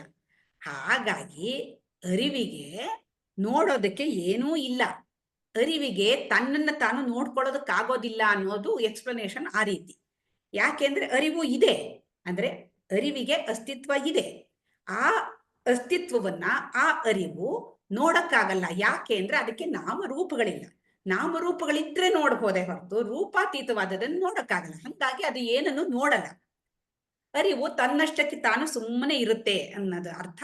ಫೈನಲ್ ಪರಬ್ರಹ್ಮನ ಹಂತದಲ್ಲಿ ತನ್ನಷ್ಟಕ್ಕೆ ತಾನು ಇರುತ್ತೆ ಅನ್ನೋದ್ರ ಅರ್ಥ ಈ ಎಕ್ಸ್ಪ್ಲನೇಷನ್. ನೋಡಕ್ಕೆ ಏನಿಲ್ಲ ಅಲ್ಲಿ, ಅದು ಮಾತ್ರನೇ ಇದೆ, ಅದಕ್ಕೆ ರೂಪ ಇಲ್ಲ. ಏನ್ ನೋಡುತ್ತೆ? ರೂಪನೇ ಇಲ್ಲದೆ ಹೋದ್ಮೇಲೆ ನೋಡಕ್ಕೆ ಏನಿದೆ? ಹಾಗಾಗಿ ಅದು ತಾನು ಮಾತ್ರವೇ ಇರುತ್ತೆ. ಏನು ಇಲ್ದಲೇ ಇರೋದು ಅಂತಾನೆ ಲಾಸ್ಟ್ ಅಲ್ಲಿ ಬಂದು ನಿಂತ್ಕೊಳ್ಳೋದು. ಏನು ಇಲ್ಲ ಇರೋದು ಅಂತಾನು ಹೇಳಕ್ಕಾಗಲ್ಲ. ಇದೆ, ಅದು ಇದೆ, ಇಲ್ಲ ಅಂತ ಹೇಳಕ್ಕಾಗಲ್ಲ. ಇಲ್ಲ ಅಂತಾನು ಕರೆಕ್ಟ್. ರೂಪ ಇಲ್ಲ, ರೂಪ ಇಲ್ಲ. ಏನು ಇಲ್ಲ ಅಂತಾನು ಹೇಳಕ್ಕಾಗಲ್ಲ, ಅದು ಏನು ಅಂತಾನು ಹೇಳಕ್ಕಾಗಲ್ಲ. ಒಟ್ನಲ್ಲಿ ಹೇಳಕ್ಕಾಗಲ್ಲ, ಇದೆ, ಆದ್ರೆ ಅದಕ್ಕೆ ರೂಪ ಇಲ್ಲ ಅಷ್ಟೇ. ಹಾಗಾಗಿ ನೋಡಕ್ಕೆ ಆಗಲ್ಲ, ತನ್ನನ್ನು ತಾನು ನೋಡಕ್ಕಾಗಲ್ಲ. ಅದ್ರ ಪಾಡ್ಗೆ ಅದಿರುತ್ತೆ. ಅದೇ ತರಹ ಈ ಒಂದು ಪರಬ್ರಹ್ಮ ಅದಕ್ಕೆ ತನ್ನನ್ನು ತಾನು ನೋಡಕ್ಕಾಗಲ್ಲ. ಮತ್ತೆ ಇದ್ರಲ್ಲಿ ದೃಶ್ಯನಲ್ಲಿ ಬರುತ್ತಲ್ಲ, ಆದ್ರೆ ಹಿಂದೆ ಇರೋ ಚೇತನ ಅರಿವು ನೋಡ್ತಾ ಇದೆ ಅಂತ. ಯಾವುದನ್ನ ನೋಡ್ತಾ ಇದೆ? ಇದನ್ನೆಲ್ಲ ನೋಡ್ತಾ ಇದೆ ಪ್ರಭು. ಅದೇ ಇಲ್ಲಿ ಕಾಣ್ತಾ ಇರೋದನ್ನ ನೋಡ್ತಾ ಇದೆ, ಕಾಣ್ತಾ ಇರೋ. ಅದಕ್ಕೆ ಇಲ್ಲಿ ಏನು ಅಂದ್ರೆ ಆ ಪರಬ್ರಹ್ಮ ಸ್ವರೂಪಕ್ಕೆ ತನ್ನನ್ನು ತಾನು ನೋಡ್ಕೊಳಕ್ ಆಗಲ್ಲ. ಹಾಗೆ ನೋಡ್ಕೊಳಕ್ ಆಗದೆ ಇರೋದ್ರಿಂದಲೇ ಅದು ಏನ್ ಮಾಡ್ತಾ ಇದೆ? ಈ ಒಂದು ಆಟ ಆಡ್ತಾ ಇದೆ. ಏನ್ ಆಟ ಆಡ್ತಾ ಇದೆ? ಒಂದಷ್ಟು ತನ್ನನ್ನೇನೆ ಬೇರೆ ಬೇರೆ ವಸ್ತುಗಳಾಗಿ ತೋರಿಸ್ಕೊಳ್ತಾ ಇದೆ. ಆಮೇಲೆ ತಾನೇನೆ ಅದನ್ನ ನೋಡ್ತಾ ಇರೋವನಾಗಿ ನಿರ್ಮಾಣ ಆಗಿ ಅದನ್ನ ನೋಡ್ತಾ ಇದೆ. ನಿಜವಾಗ್ಲೂ ಇಲ್ಲಿ ಏನು ನೋಡಕ್ಕಿಲ್ಲ ಅದಕ್ಕೆ. ಯಾಕೆ ಅಂದ್ರೆ ಅದು ಏನೇನ್ ಕಾಣ್ತಾ ಇದೆಯೋ ಅದು ಅದೇನೆ. ನೋಡ್ತಾ ಇರೋದು ಅವನೇನ. ಸೃಷ್ಟಿನಲ್ಲೇ ಸೇರ್ಕೊಂಡ್ಬಿಡ್ತು ಅಂದ್ರೆ ಅಲ್ಲಿಗೆ ತನ್ನನ್ನೇ ತಾನೇ ನೋಡ್ಕೊಳಂಗಾಯ್ತು. ಯಾವಾಗ ಅಲ್ವಾ? ಅದಕ್ಕೆ ತನ್ನನ್ನು ತಾನು ನೋಡ್ಕೊಳಕ್ ಆಗಲ್ವ ತನ್ನ ಮೂಲ ಸ್ವರೂಪದಲ್ಲಿ, ಒಂದ್ ಸ್ಟೆಪ್ ಕೆಳಕ್ ಬಂದ್ಬಿಟ್ಟು ಈ ಸೃಷ್ಟಿ ಅಂತ ಮಾಡ್ಬಿಟ್ಟು ಆ ಸೃಷ್ಟಿನೂ ತನ್ನಿಂದಲೇ ಮಾಡ್ಬೇಕದು. ತನ್ನನ್ ಬಿಟ್ರೆ ಬೇರೆ ಏನೂ ಇಲ್ಲ, ವಸ್ತುಗಳು ಅದೇನೆ, ಅದರದ್ದೇ ಅಸ್ತಿತ್ವ. ಆಮೇಲೆ ಅದನ್ನೇ ತಾನು ತಿಳಿತಾ ಇದೆ. ಅಂದ್ರೆ ತಾನು ಅರಿವಾಗಿ ನಿಂತು ತನ್ನ ಅಸ್ತಿತ್ವವನ್ನೇ ನಾಮರೂಪಗಳಾಗಿ ತಿಳ್ಕೊಳ್ತಾ ಇರೋದು. ಅಲ್ಲಿ ದೃಗ್ದೃಶ್ಯದಲ್ಲಿ ಬರೋದು ಅದು. ಸಾಕ್ಷಿಯಾಗಿ ನೀವು ನೋಡ್ತೀರಾ ಅಂತಂದ್ರೆ ಮೊದಲು ನೀವು ವಿಜಯ ಆಗಿರ್ತೀರಾ, ಆಮೇಲೆ ವಿಜಯ ಅವರನ್ನ ನೀವೇ ನೋಡ್ತೀರಾ. ವಿಜಯ ಅವರ ದೇಹ ಮನಸ್ಸು ಬುದ್ಧಿಗಳನ್ನ ನಿಮ್ಗೆ ನೋಡಕ್ಕಾಗುತ್ತೆ. ಅಲ್ಲಿ ನೀವು ವಿಜಯ ಅವರ ಸಾಕ್ಷಿ ಆಗ್ತೀರಾ. ವಿಜಯನ ದೇಹನ ಅರಿತೀರಾ, ವಿಜಯನ ಮನಸ್ಸನ್ನ ಅರಿತೀರಾ, ವಿಜಯನ ಬುದ್ಧಿಯನ್ನ ಅರಿತೀರಾ. ಅಲ್ಲಿ ಸಾಕ್ಷಿಯಾದ್ರಿ. ಆ ಸಾಕ್ಷಿಗೆ ಮತ್ತೆ ಇನ್ನೂ ಒಂದ್ ಸ್ಟೆಪ್ ಹಿಂದಕ್ಕೆ ಹೋದಾಗ ಈ ವಿಜಯ ದೇಹ ಮನಸ್ಸು ಬುದ್ಧಿ ಮಿಥ್ಯಾ ಅಂತಾದ್ಮೇಲೆ ಅರಿಯೋದಕ್ಕೇನಿದೆ? ಅರಿಯೋದಕ್ಕೇನಿಲ್ಲ. ಹಾಗಾಗಿ ಸಾಕ್ಷಿಗೇನು ಅರಿಯಕ್ಕಿಲ್ಲ, ಅದರ ಸಾಕ್ಷಿತ್ವವೂ ಹೋಯ್ತು. ಅದು ಯಾವುದರ ಸಾಕ್ಷಿಯೂ ಅಲ್ಲ, ಸಾಕ್ಷ್ಯವೂ ಇಲ್ಲ. ಅದು ತನ್ನಷ್ಟಕ್ಕೆ ತಾನು ಸುಮ್ಮನೆ ಇದೆ. ಮತ್ತೆ ಅಲ್ಲಿಗೆ ವಾಪಸ್ ಆ ಫೈನಲ್ ಹಂತಕ್ಕೆ ಹೋಗ್ಲೇಬೇಕು. ಇದೆಲ್ಲ ಸ್ಟೆಪ್ ಬೈ ಸ್ಟೆಪ್. ತುಂಬಾ ಚೆನ್ನಾಗಿತ್ತು. ಎಷ್ಟು ಮೆಥಡ್ಸ್ ಇಂದ, ಎಷ್ಟು ಕಡೆಯಿಂದ, ಎಷ್ಟು ರೀತಿಯಿಂದ, ಸೂಕ್ಷ್ಮದಿಂದ ಸ್ಥೂಲದಿಂದ ಸೂಕ್ಷ್ಮಕ್ಕೆ ಜರ್ನಿ ಎಷ್ಟು ಚೆನ್ನಾಗಿ ಇದೆಯಪ್ಪ. ಬಾ ಮೈ ಜುಬ್ಬನತ್ತೆ. ಅದಕ್ಕೆ ಅಧ್ಯಾಸ ಮತ್ತೆ ಅಪವಾದ ಅಂತ ಹೇಳಿ ತಗೊಂಡ್ ಬರ್ತಾರೆ. ಅದು ಇಲ್ದಲೆ ಅರ್ಥ ಮಾಡ್ಸಕ್ಕಾಗಲ್ಲ. ಏನು ಇಲ್ದೇ ಇರೋದ್ನ ಏನಂತ ಅರ್ಥ ಮಾಡ್ಸಕ್ಕಾಗತ್ತೆ? ಅಧ್ಯಾರೋಪ ಅಪವಾದ. ಅಧ್ಯಾರೋಪ ಅಪವಾದ ಅಂತ ಹೇಳಿ ಫಸ್ಟ್ ಒಂದ್ ಸ್ಟಿಕ್ಕರ್ ಹಾಕು. ಅಲ್ಲಿ ಒಂದ್ ಗ್ಲಾಸ್ ವಿಂಡೋ ಇರುತ್ತೆ, ಅದ್ ನಂಗೆ ಗೊತ್ತಿರಲ್ಲ, ಹೋದಾಗೆಲ್ಲ ಹೊಡ್ಕೋತಾ ಇರ್ತೀವಿ. ಫಸ್ಟ್ ಒಂದ್ ಸ್ಟಿಕ್ಕರ್ ಹಾಕಿರೋ ನೀನು, ಆಮೇಲೆ ನಿನ್ನ ಮೈಂಡ್ ಕಂಪ್ಲೀಟ್ ಅದು ಗ್ಲಾಸ್ ಡೋರ್ ಅಂತ ನಿನ್ ಮೈಂಡ್ ಅಲ್ಲಿ ಸಂಪೂರ್ಣ ಬಂದಾಗ ಆ ಸ್ಟಿಕ್ಕರ್ ತೆಗಿ. ಎಲ್ಲಿವರೆಗೂ ಆ ಬ್ರಹ್ಮನ ನಮ್ಗೆ ಪೂರ್ಣವಾಗಿ ಆ ಚೈತನ್ಯದ ಅರಿವಾಗಲ್ವೋ ಅಲ್ಲಿವರೆಗೂ ಒಂದ್ ಸ್ಟಿಕ್ಕರ್ ಹಾಕ್ತಾ ಇರಿ. ಇವೆಲ್ಲ ಸ್ಟಿಕ್ಕರ್ಗಳು ಆಮೇಲೆ ಒಂದ್ಸಲಿ ಎಲ್ಲ ತೆಗೆದ್ಬಿಡ. ಸಾಕ್ಷಿ ಸ್ಟಿಕ್ಕರ್ ಹಾಕಿರೋ ಅದರದ್ದು ನೋಡ್ತಾ ಇರೋ ಅಂತ ಹೇಳಿ. ಸೊ ಇದನ್ನ ನಮ್ಗೆ ಅಧ್ಯಾರೋಪ ಅಪವಾದದಲ್ಲಿ ನಮ್ಗೆ ಇದು ಉಪನಿಷತ್ ತಿಳ್ಸೋದೆಲ್ಲ ಇದ್ರೊಳಗೆ ತಿಳ್ಸೋದು, ಈ ಮುಖಾಂತರನೇ ತಿಳ್ಸೋದು, ಬೇರೆ ತಿಳ್ಸಕ್ ಆಗಲ್ಲ. ಈ ಆಸ್ತಿಕ ನಾಸ್ತಿಕದಲ್ಲಿ ಎರಡು ಅಸ್ಥಿ ಅನ್ನೋ ಪದ ಬಂದಾಗ ನಂಗೆ ಒಂದು ಸಣ್ಣ ಕಥೆ ನಾಪ್ಕಾವಂತ. ನಂಗೆ ಈ ತರ ಕಥೆಗಳು ಯಾವಾಗ ಇದ್ರೆ ಅದನ್ನ ಫಸ್ಟ್ ಕ್ಯಾಚ್ ಮಾಡಿ ಇಟ್ಕೊಂಡಿರ್ತೀನಿ ನಾನು. ಸೊ ಏನಾಗುತ್ತೆ ಅಂದ್ರೆ ಒಬ್ಬ ಲಾಯರ್ ಇರ್ತಾನೆ. ಇದು ಗುರುಜಿ ಹೇಳಿರೋ ಅಂತದೇನೆ, ಬಟ್ ಅದು ಇನ್ನೊಂದ್ ಸ್ವಲ್ಪ ಡೀಟೇಲ್ ಆಗಿದೆ ಅಷ್ಟೇನೆ. ಅದು ಗುರುಜಿ ತಮ್ಗೆ ಹೇಳಿರೋದು ನೋವೇರ್ ಅಂಡ್ ನವ್ ಹಿಯರ್ ಅದನ್ನ. ಸೊ ಒಬ್ಬ ಲಾಯರ್ ಇರ್ತಾನೆ. ಲಾಯರ್ ಏನಾಗುತ್ತೆ, ಅವನು ನಾಸ್ತಿಕ.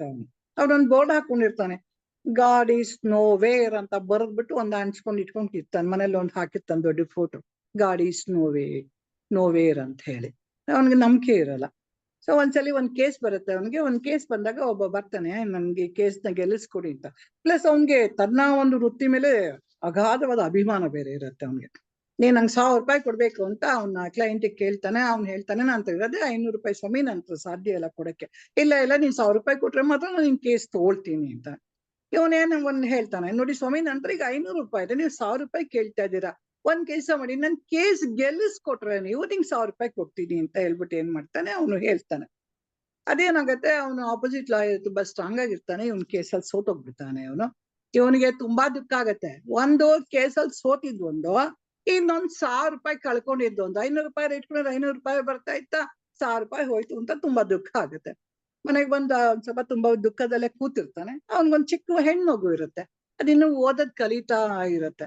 ಅದೇನ್ ಮಾಡತ್ತೆ, ಅದ್ ಇಟ್ಕೊಂಡು ನಿಧಾನಕ್ಕೆ ಚಿಕ್ಕ ಪದ ಅಲ್ವಾ, ಗಾಡ್ ಈಸ್ ಅನ್ನೋದು ಈಸಿ ಇತ್ತು ಓದತ್ತೆ. ನೋವೇರ್ ಅನ್ನೋದು ಪಾಪ ಅದಕ್ಕೆ ಓದಕ್ ಗೊತ್ತಾಗಲ್ಲ.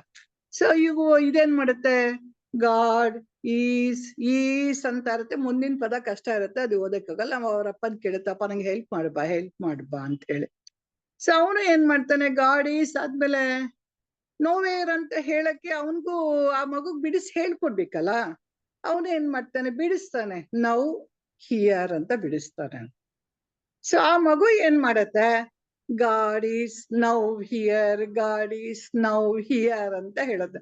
ಇವ್ರಿಗೆ ಸಡನ್ ಆಗಿ ಫ್ಲಾಶ್ ಆಗತ್ತೆ, ನಾನು ಗಾಡ್ ಈಸ್ ನೋವೇರ್ ಅಂತ ಹಾಕೊಂಡಿದೀನಿ, ಬಟ್ ಇದ್ ಮಗು ಎಷ್ಟ್ ಚೆನ್ನಾಗಿ ತಿಳಿಸ್ತಾ ಇದೆ. God is now here and now. Guruji ಹೇಳೋದು ಈಗ್ಲೇ ಅರ್ಥ ಆಗ್ಬಿಟ್ರಿ ನಿಮ್ಗೆ. ಏನಾದ್ರು ಹೇಳಿದ್ರೆ ಯಾವತ್ತೋ ನಾಳೆ ಅರ್ಥ ಆಗತ್ತೆ, ನಾಳೆ ತಿಳ್ಕೊಳ್ತೀನಿ ಅಂತಲ್ಲ, ಇವಾಗ್ಲೇ ತಿಳ್ಕೊಬೇಕು. ಅಸ್ಥಿ ಅನ್ನೋದು ಎಲ್ಲಾ ಕಡೆ ಭಗವಂತ ಎಲ್ಲಾ ಕಡೆನೂ ಇರುವಂತದ್ದು. ನಾವೇನ್ ಮಾಡ್ತೀವಿ, ಒಂದ್ ವಸ್ತುಗೆ ಒಂದ್ ನಾಮ ಅಂತ ಕೊಡ್ತೀವಿ, ಅದ್ ಏನಾರು ಆಗಿರ್ಬೋದು. ಅದು ಆಮೇಲೆ ರೂಪ ಕೊಡ್ತೀವಿ, ಫಸ್ಟ್ ರೂಪ ಕೊಡ್ತೀವಿ, ಆಮೇಲೆ ಅದಕ್ಕೆ ಒಂದ್ ನಾಮ ಕೊಡ್ತೀವಿ. ಹಾಗೆ ಅದ್ರೊಳಗೆ ನಮ್ಗೆ ಅದನ್ನ ಹೇಳೋದು, ಅಸ್ತಿತ್ವದಲ್ಲಿ ನಾಮರೂಪ ಇದೆಯಾ, ನಾಮದಲ್ಲಿ ಅಸ್ತಿತ್ವ ಇದೆಯಾ ಅನ್ನೋದು ಒಂದು ಕೇಳಿದಾಗ ಅವ್ರು ಹೇಳ್ತಾರೆ, ನಾಮರೂಪದಲ್ಲಿ ಅಸ್ತಿತ್ವ ಇಲ್ಲ, ಅಸ್ತಿತ್ವದಲ್ಲಿ ನಾಮರೂಪ ಇದೆ ಅನ್ನೋದು ತಾವು ಇಷ್ಟ ತನಕ ಡಿಸ್ಕಷನ್ ಮಾಡಿರುವಂತದ್ದು ಅದು. ಯಾಕೆಂದ್ರೆ ಪ್ರತಿ ಸಲಿನೂ ರಮಣ ಮಹರ್ಷಿಗಳದ್ದೇ ಜಾಸ್ತಿ ಉದಾಹರಣೆ ಬರುತ್ತೆ ಗುರುಜಿ ಕೊಟ್ಟಿರೋದು. ಅವ್ರು ಹೇಳೋದ್ ಏನ್ ಹೇಳ್ತಾರೆ, ಇದೇ ಗೋಡೆ ಇದೆ, ನನಗೆ ಫಸ್ಟ್ ಒಂದ್ ಸುಮ್ನೆ ಒಂದ್ ಯಾವ್ದೋ ಒಂದ್ ಬರುತ್ತೆ ರೂಪ ಬರುತ್ತೆ, ಆಮೇಲೆ ಅದಕ್ಕೆ ನಾ ಹೆಸರು ಕೊಡ್ತೀನಿ. ಈಗ ನನ್ಗೆ ಯಾರು ವಿಜಯ ಅಂತಷ್ಟೇ ಒಂದ್ ರೂಪ ನನ್ ಮುಂದೆ ಫಸ್ಟ್ ಬಂದ್ಬಿಡತ್ತೆ ನನಗೆ.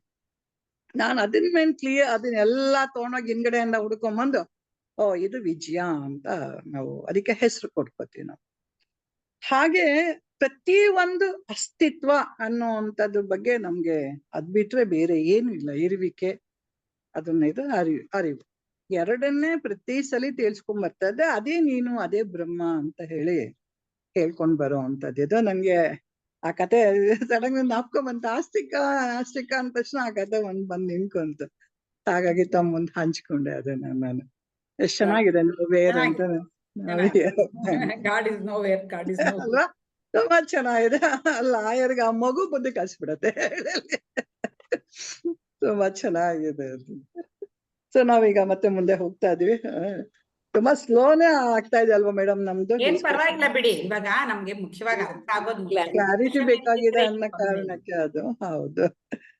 ನಾವಿವಾಗ ಮತ್ತೆ ನಾಮರೂಪ ಅದೆಲ್ಲ ತಿಳ್ಕೊಂಡ್ವಿ. ಏನೇನ್ ಇದೆಯೋ ಎಲ್ಲವೂ ಇರುವಿಕೆ, ಸೂರ್ಯ ಚಂದ್ರ ನಕ್ಷತ್ರ ಹಣ್ಣು ಗುಡ್ಡ ಏನೇನ್ ಕಂಡು ಬರ್ತಾ ಇದೆ ಅದೆಲ್ಲವೂ ಬ್ರಹ್ಮ. ನಾನಿದೇನೆ ಅನ್ನೋದು ಸಹ ಬ್ರಹ್ಮನೇ ಅಂತ ಹೇಳಿ ನಮ್ಗೆ ಅವನು ಎಲ್ಲಾ ಕಡೆ ಸರ್ವವ್ಯಾಪಿ ಆಗಿದ್ದಾನೆ, ಎಲ್ಲೆಲ್ಲೂ ಇರುವಂತದ್ದು ಇದು ಅಂತ ಹೇಳ್ತಾರೆ. ಅದು ಶೂನ್ಯವಾದ ಅಂದ್ರೆ ಶೂನ್ಯದಲ್ಲಿ ಏನು ಇಲ್ಲ. ನಾವು ಶೂನ್ಯವಾದ ಅನ್ನೋದು ಅದು ಬುದ್ಧಿಸ್ಟ್ ಮಾತ್ರ ಹೇಳುವಂಥದ್ದು. ಶೂನ್ಯವಾದ ನಮ್ಮಲ್ಲಿ ಎಲ್ಲವೂ ಚೈತನ್ಯವೇ ಅನ್ನೋವಂಥದ್ದು ನಾವು ತಗೊಂಡ್ ಬರ್ತೀವಿ. ಆ ಚೈತನ್ಯಕ್ಕೆ ಸಾಕಷ್ಟು ಹೆಸರುಗಳು ಕರಿಬೋದು, ಬ್ರಹ್ಮ ಅಂತ ಕರಿಬೋದು, ಆತ್ಮ ಕರಿಬೋದು, ಒಂದೊಂದ್ ಕಡೆ ಒಂದೊಂದು ಸಂದರ್ಭದಲ್ಲಿ ಬೇರೆ ಬೇರೆ ಪದಗಳನ್ನ ಉಪಯೋಗಿಸ್ತಾರೆ, ಹೆಸರುಗಳನ್ನ. ಅಂದ್ರೆ ನಾವು ಮೂಲವಾಗಿ ತೋಳ್ಬೇಕಾಗಿದ್ದು ಎಲ್ಲೆಲ್ಲೂ ಇರುವಂತದ್ದು ಆ ಚೈತನ್ಯವೇ. ಆ ಚೈತನ್ಯ ಬ್ರಹ್ಮ, ಆ ಬ್ರಹ್ಮನೇ ನಾನಾಗಿದ್ದೇನೆ. ಅದು ಲಾಸ್ಟ್ಗೆ ಆ ಬ್ರಹ್ಮನೇ ನಾನಾಗಿದ್ದೇನೆ ಅನ್ನೋಂತರವಾಗಿ ನಾವು ನಿಲ್ಲಿಸ್ಕೋಬೇಕಾಗಿರುವಂತದ್ದು ನಮ್ಮ ಒಂದು ಈ ಎಲ್ಲಾ ಒಂದು ಪ್ರಯತ್ನಗಳು ನಡೀತಾ ಇರುವಂತದ್ದು ಇದಕ್ಕೆ. ಸೊ ನಾವು ಮತ್ತೆ ಮುಂದೆ ಹೋಗ್ತಾ ಇದೀವಿ. ಈ ಭಗವಂತ ಅವನು ಇದಾನ ನಿಜವಾಗ್ಲು ಮೇಡಮ್ ಹಿಂದೆ ಹೇಳಿದಾರೆ, ಅದು ಮತ್ತೆ ಇನ್ನೊಂದ್ಸಲಿ ತರ್ತಾ ಇದ್ವಿ. ಭಗವಂತ ಅನ್ನೋದು ಇದಾನ, ಅದ್ ನನ್ ಕಲ್ಪನೆನ, ಏನದ್ ನಮ್ ಸೃಷ್ಟಿನ, ಏನ್ ಹಾಗಾದ್ರೆ ಆ ಸೃಷ್ಟಿ ಅಂದ್ರೆ ಏನು ಅಂತ ಹೇಳಿ ಶಾಂತಿ ಹೇಳ್ತೀರಾ?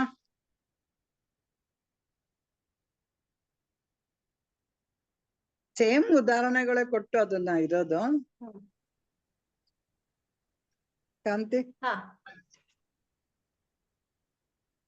2-3 ಪಾಯಿಂಟ್ಸ್ ಬಂದ್ಬಿಡುತ್ತೆ ಇದ್ರೊಳಗೆ ಎಲ್ಲ ಅವಾಗ. ಕೇಳಿಸ್ತಾ ಇದೆಯಾ? ಇಲ್ಲಿ ನೆಟ್ವರ್ಕ್ ಇದು ಅಂತ ಬರ್ತಾ ಇದೆ. ಇಲ್ಲ, ಕೇಳಿಸ್ತಾ ಇದೆ. ಕೇಳಿಸ್ತಾ ಇದೆಯಾ? ಈ ಸೃಷ್ಟಿ ಅಂತಂದ್ರೆ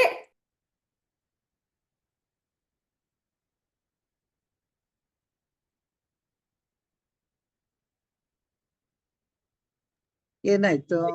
ಹೊರಟೋಯ್ತು. ಓಕೆ, ಇವರು ಶ್ರೀನಿವಾಸ ಮೂರ್ತಿಗಳು ಹೇಳ್ತೀರಾ ಸೃಷ್ಟಿ ಅಂದ್ರೆ ಏನು ಅಂತ?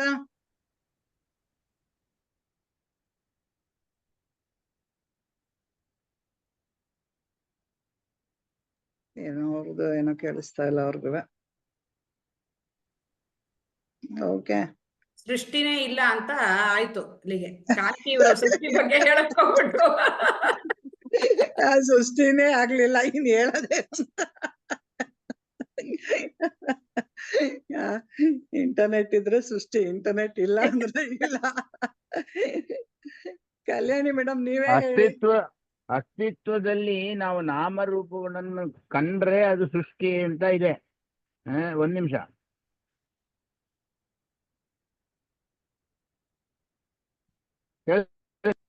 ಆ, ಕೇಳಿಸ್ತಾ ಇದೆಯಾ? ಹಾಗೆ ನೀವು ಈ ಭಗವಂತನ ಬಗ್ಗೆನೂ ಹೇಳ್ಬಿಡಿ. ಭಗವಂತ ಅಸ್ತಿತ್ವದಲ್ಲಿ ನಾಮರೂಪವನ್ನು ನಾವು ಕಂಡ್ರೆ ಅಲ್ಲಿ ಸೃಷ್ಟಿ ಆಗುತ್ತೆ.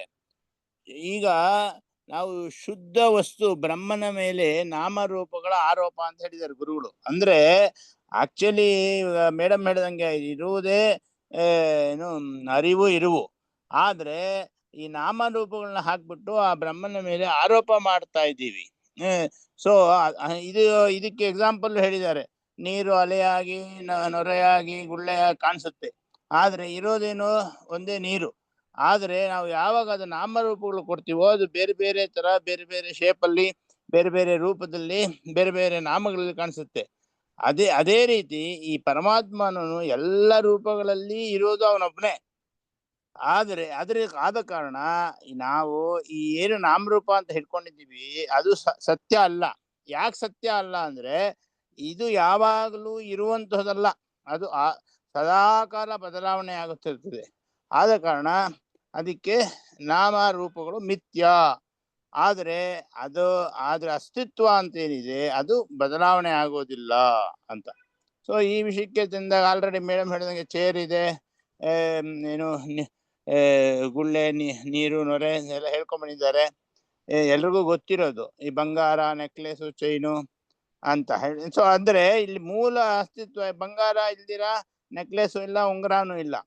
ಸೊ ಅದೇ ರೀತಿ ನಾಮರೂಪಗಳಿಂದ ಈ ಒಂದು ಇವನ್ನ ಪರಬ್ರಹ್ಮನ ನಾವು ನಾಮರೂಪಗಳಿಂದ ಕನ್ಫ್ಯೂಸ್ ಮಾಡಿಕೊಂಡು ಆ ಪರಬ್ರಹ್ಮನು ಅದರೊಳಗೆ ಇರೋದು ಅವನೇ, ಆದ್ರೆ ಮೂಲ ಆ ಬಂಗಾರನ ಮರ್ತಿದ್ದೀವಿ, ನೆಕ್ಲೆಸ್ ಇಟ್ಕೊಂಡಿದೀವಿ, ಉಂಗುರ ಇಟ್ಕೊಂಡಿದೀವಿ. ಆದ ಕಾರಣ ಇಲ್ಲಿ ಎಲ್ಲ ಇರುವುದೆಲ್ಲ ಬರೀ ಅಸ್ತಿತ್ವವೆಲ್ಲ ಬರೀ ಬ್ರಹ್ಮನೇ, ಆದರೆ ಆ ಬ್ರಹ್ಮನು ಯಾವತ್ತೂ ಅಸ್ತಿತ್ವ ಆಗೋದಿಲ್ಲ.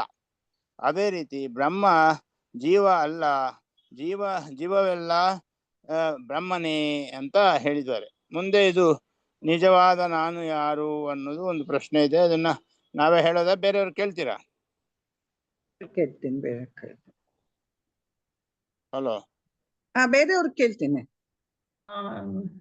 ನೆಟ್ವರ್ಕ್ ಪ್ರಾಬ್ಲಮ್ ಆಯ್ತು ಅನ್ಸುತ್ತೆ ಮೇಡಮ್, ಕಟ್ ಆಗೋಗಿತ್ತು. ಇಲ್ಲ, ಇವಾಗ ನಿಮ್ಮನ್ನ ಕೇಳ್ತೀನಿ ರೀ. ನೆಕ್ಸ್ಟ್ ಬರ್ತೀನಿ ನಾನು ಇವಾಗ. ಒಂಚೂರು ಹೇಳ್ಬಿಟ್ಟು ಬಂದ್ಬಿಡ್ತೀನಿ ನಾನು ಅಷ್ಟೇ. ಸೊ ಇವಾಗ ನಾವು ಅಸ್ತಿತ್ವ ಅಂತ ಬಂದಾಗ ಅದಕ್ಕೆ ಏನಾದ್ರು ಒಂದ್ ಸೇರಿಸಿದಾಗ ಅದು ಸೃಷ್ಟಿ ಆಗತ್ತೆ. ಅದೇ ಕ್ರಿಯೆ ಆದಾಗ, ಅಂದ್ರೆ ಒಂದು ಮರ ಅಂತಾನು ಒಂದೇನೋ ಇದೆ, ಅದೇನು ಅಡ್ಜಸ್ಟ್ ಅಷ್ಟೇ, ಅದೊಂದ್ ಮರದಲ್ಲಿ ರೂಪದಲ್ಲಿ ಇದೆ. ಅದಕ್ಕೆ ನಾವೇನ್ ಮಾಡ್ತೀವಿ, ಬೇರೆ ಬೇರೆ ಆಕಾರಗಳನ್ನ ಕೊಡ್ತೀವಿ ಆ ಮರನ. ಟೇಬಲ್ ಆಗಿರ್ಬೋದು, ಚೇರ್ ಆಗ್ಬೋದು, ಅಥವಾ ಟೀಪಾಯ್ ಆಗ್ಬೋದು. ಬೇರೆ ಬೇರೆ ಕೊಟ್ಟಾಗ ಏನಾಗತ್ತೆ, ಅದು ಬೇರೆ ಬೇರೆ ಹೆಸರುಗಳನ್ನ ಪಡ್ಕೊಳ್ಳುತ್ತೆ, ನಾಮಗಳನ್ನ ಪಡ್ಕೊಳ್ಳುತ್ತೆ.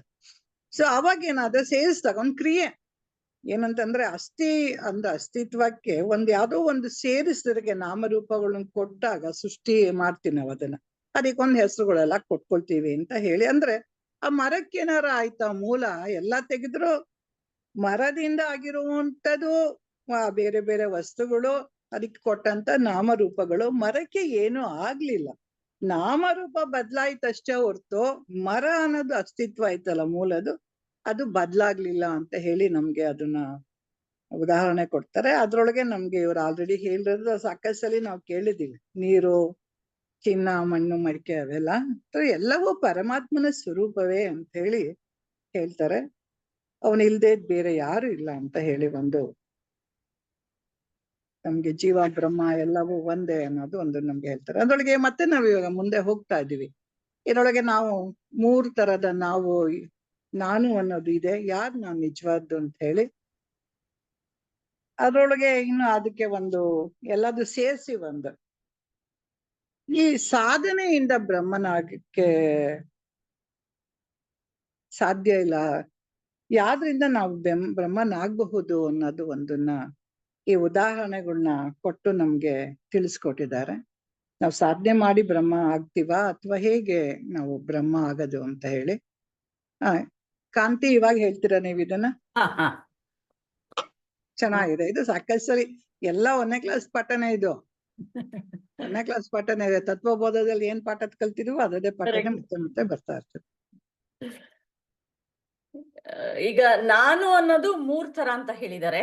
ಅಂದ್ರೆ ಪ್ರಪಂಚ ಕಾಣೋಂಥ ನಾನು ಅಂದ್ರೆ ಇವಾಗ ನನ್ನ ಹೆಸರನ್ನ ಗುರ್ತಿಸ್ಬೋದು, ಅಥವಾ ನನ್ನ ಪ್ರೊಫೆಷನ್ ಗುರ್ತಿಸ್ಬಹುದು, ಅಥವಾ ನಾನು ಏನು ಅಥವಾ ಸಾಧನೆ ಮಾಡಿದ್ರೆ ಅದಕ್ಕೆ ಏನಾದ್ರು ಒಂದು ಸಂಬಂಧಪಟ್ಟಾಗೆ ಏನ್ ಹೆಸರು ಕೊಡ್ಬೇಕೋ ಅದನ್ನ ಕೊಟ್ಬಿಟ್ಟು ಒಂದು ನಾನು ಅಂತ ಆಗತ್ತೆ. ನಾನು ಕಾಂತಿ ಅಂತಂದ್ರೆ ನನ್ಗೆ ಹೆಸರು ಅಟ್ಯಾಚ್ ಆಗಿದೆ, ಐಡೆಂಟಿಟಿ ಅಂತ.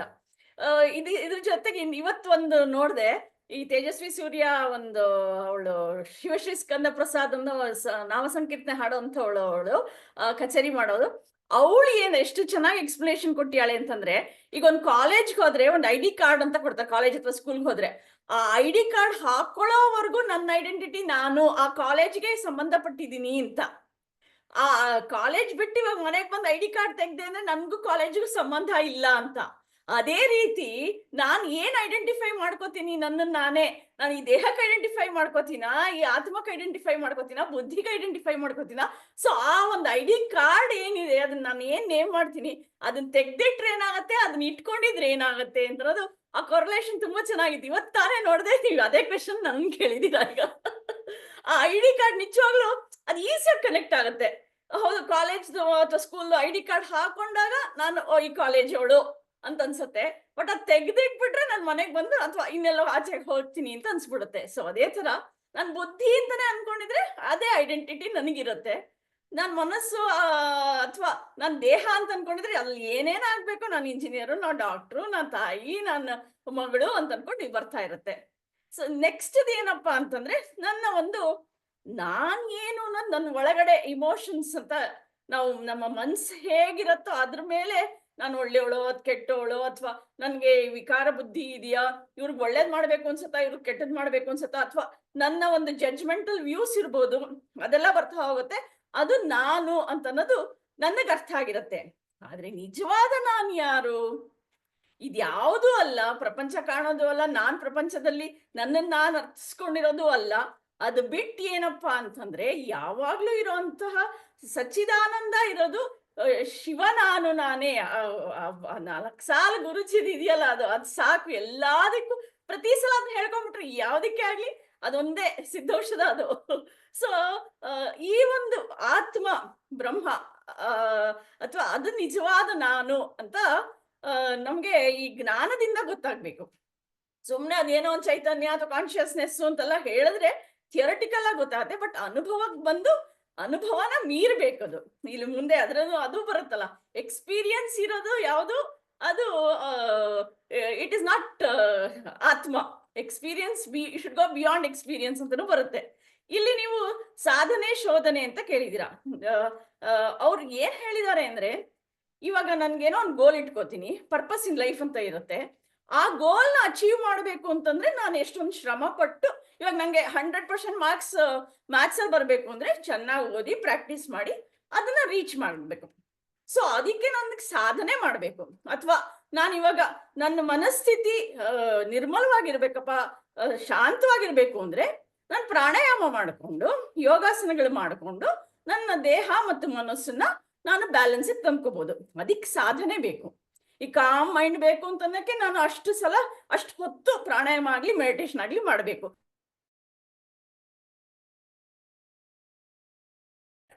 ಸೊ ನಾನು ಏನೋ ಒಂದು ಸಾಧನೆ ಮಾಡಿ ನಾ ಮಾಡ್ತೀನಿ. ಅದೇ ಶೋಧನೆ ಅಂತಂದ್ರೆ ಏನಪ್ಪಾ ಅಂತಂದ್ರೆ, it is already there existing, but you will have to recognise that, discover that. So ಆ ಒಂದು ನನ್ನ ಒಳಗೆ ಇದೆ ಆ ಸಂತೋಷ ಆಗ್ಲಿ ಅಥವಾ ಸಂತೋಷ ಅಲ್ಲ, ಆನಂದ ನನ್ನಲ್ಲೇ ಇರೋದ್ರಿಂದ ಕೇಳಿಸ್ತಾ ಇದೆಯಾ? ಇಲ್ಲಿ ಅನ್ಸ್ಟೇಬಲ್ ಅಂತ ಬಂತು ತಿರ್ಗಾ. ಸೊ ಆ ಆನಂದ ಸ್ವರೂಪ, ಆತ್ಮ, ಸೆಲ್ಫ್, ಎಲ್ಲ ನನ್ನಲ್ಲೇ ಇರೋದ್ರಿಂದ ಅದನ್ನ ನಾನು ಕಾಣ್ಬೇಕು. ಮರೆಯಾಗಿರುವಂತಹ ತೆರೆಗಳನ್ನ ತೆಗಿಬೇಕೇ ಹೊರತು ಅದನ್ನ ನಾನು ಹುಡ್ಕೊಂಡು ಎಲ್ಲೋ ಬೇರೆ ಕಡೆ ಹೋಗಲ್ಲ. ಯಾಕೆಂದ್ರೆ ಈ ಒಂದು ದೇವಸ್ಥಾನಕ್ಕೆ ಹೋಗ್ತೀನಿ, ಈ ವಿಗ್ರಹದಲ್ಲಿ ದೇವರಿದ್ದಾನೆ ಅಂತ ಅನ್ನೋದು ಒಂದು ಭಕ್ತಿ ಮಾರ್ಗದಲ್ಲಿ ಬೇಕಾಗತ್ತೆ. ಆದ್ರೆ ಈ ಒಂದು ಜ್ಞಾನ ಅಂತ ಕೊಟ್ಟಾಗ ಶೋಧನೆ ಮಾತ್ರ ಬೇಕು, ಸಾಧನೆಗೆ ಮೀರಿದ್ದು ಶೋಧನೆ.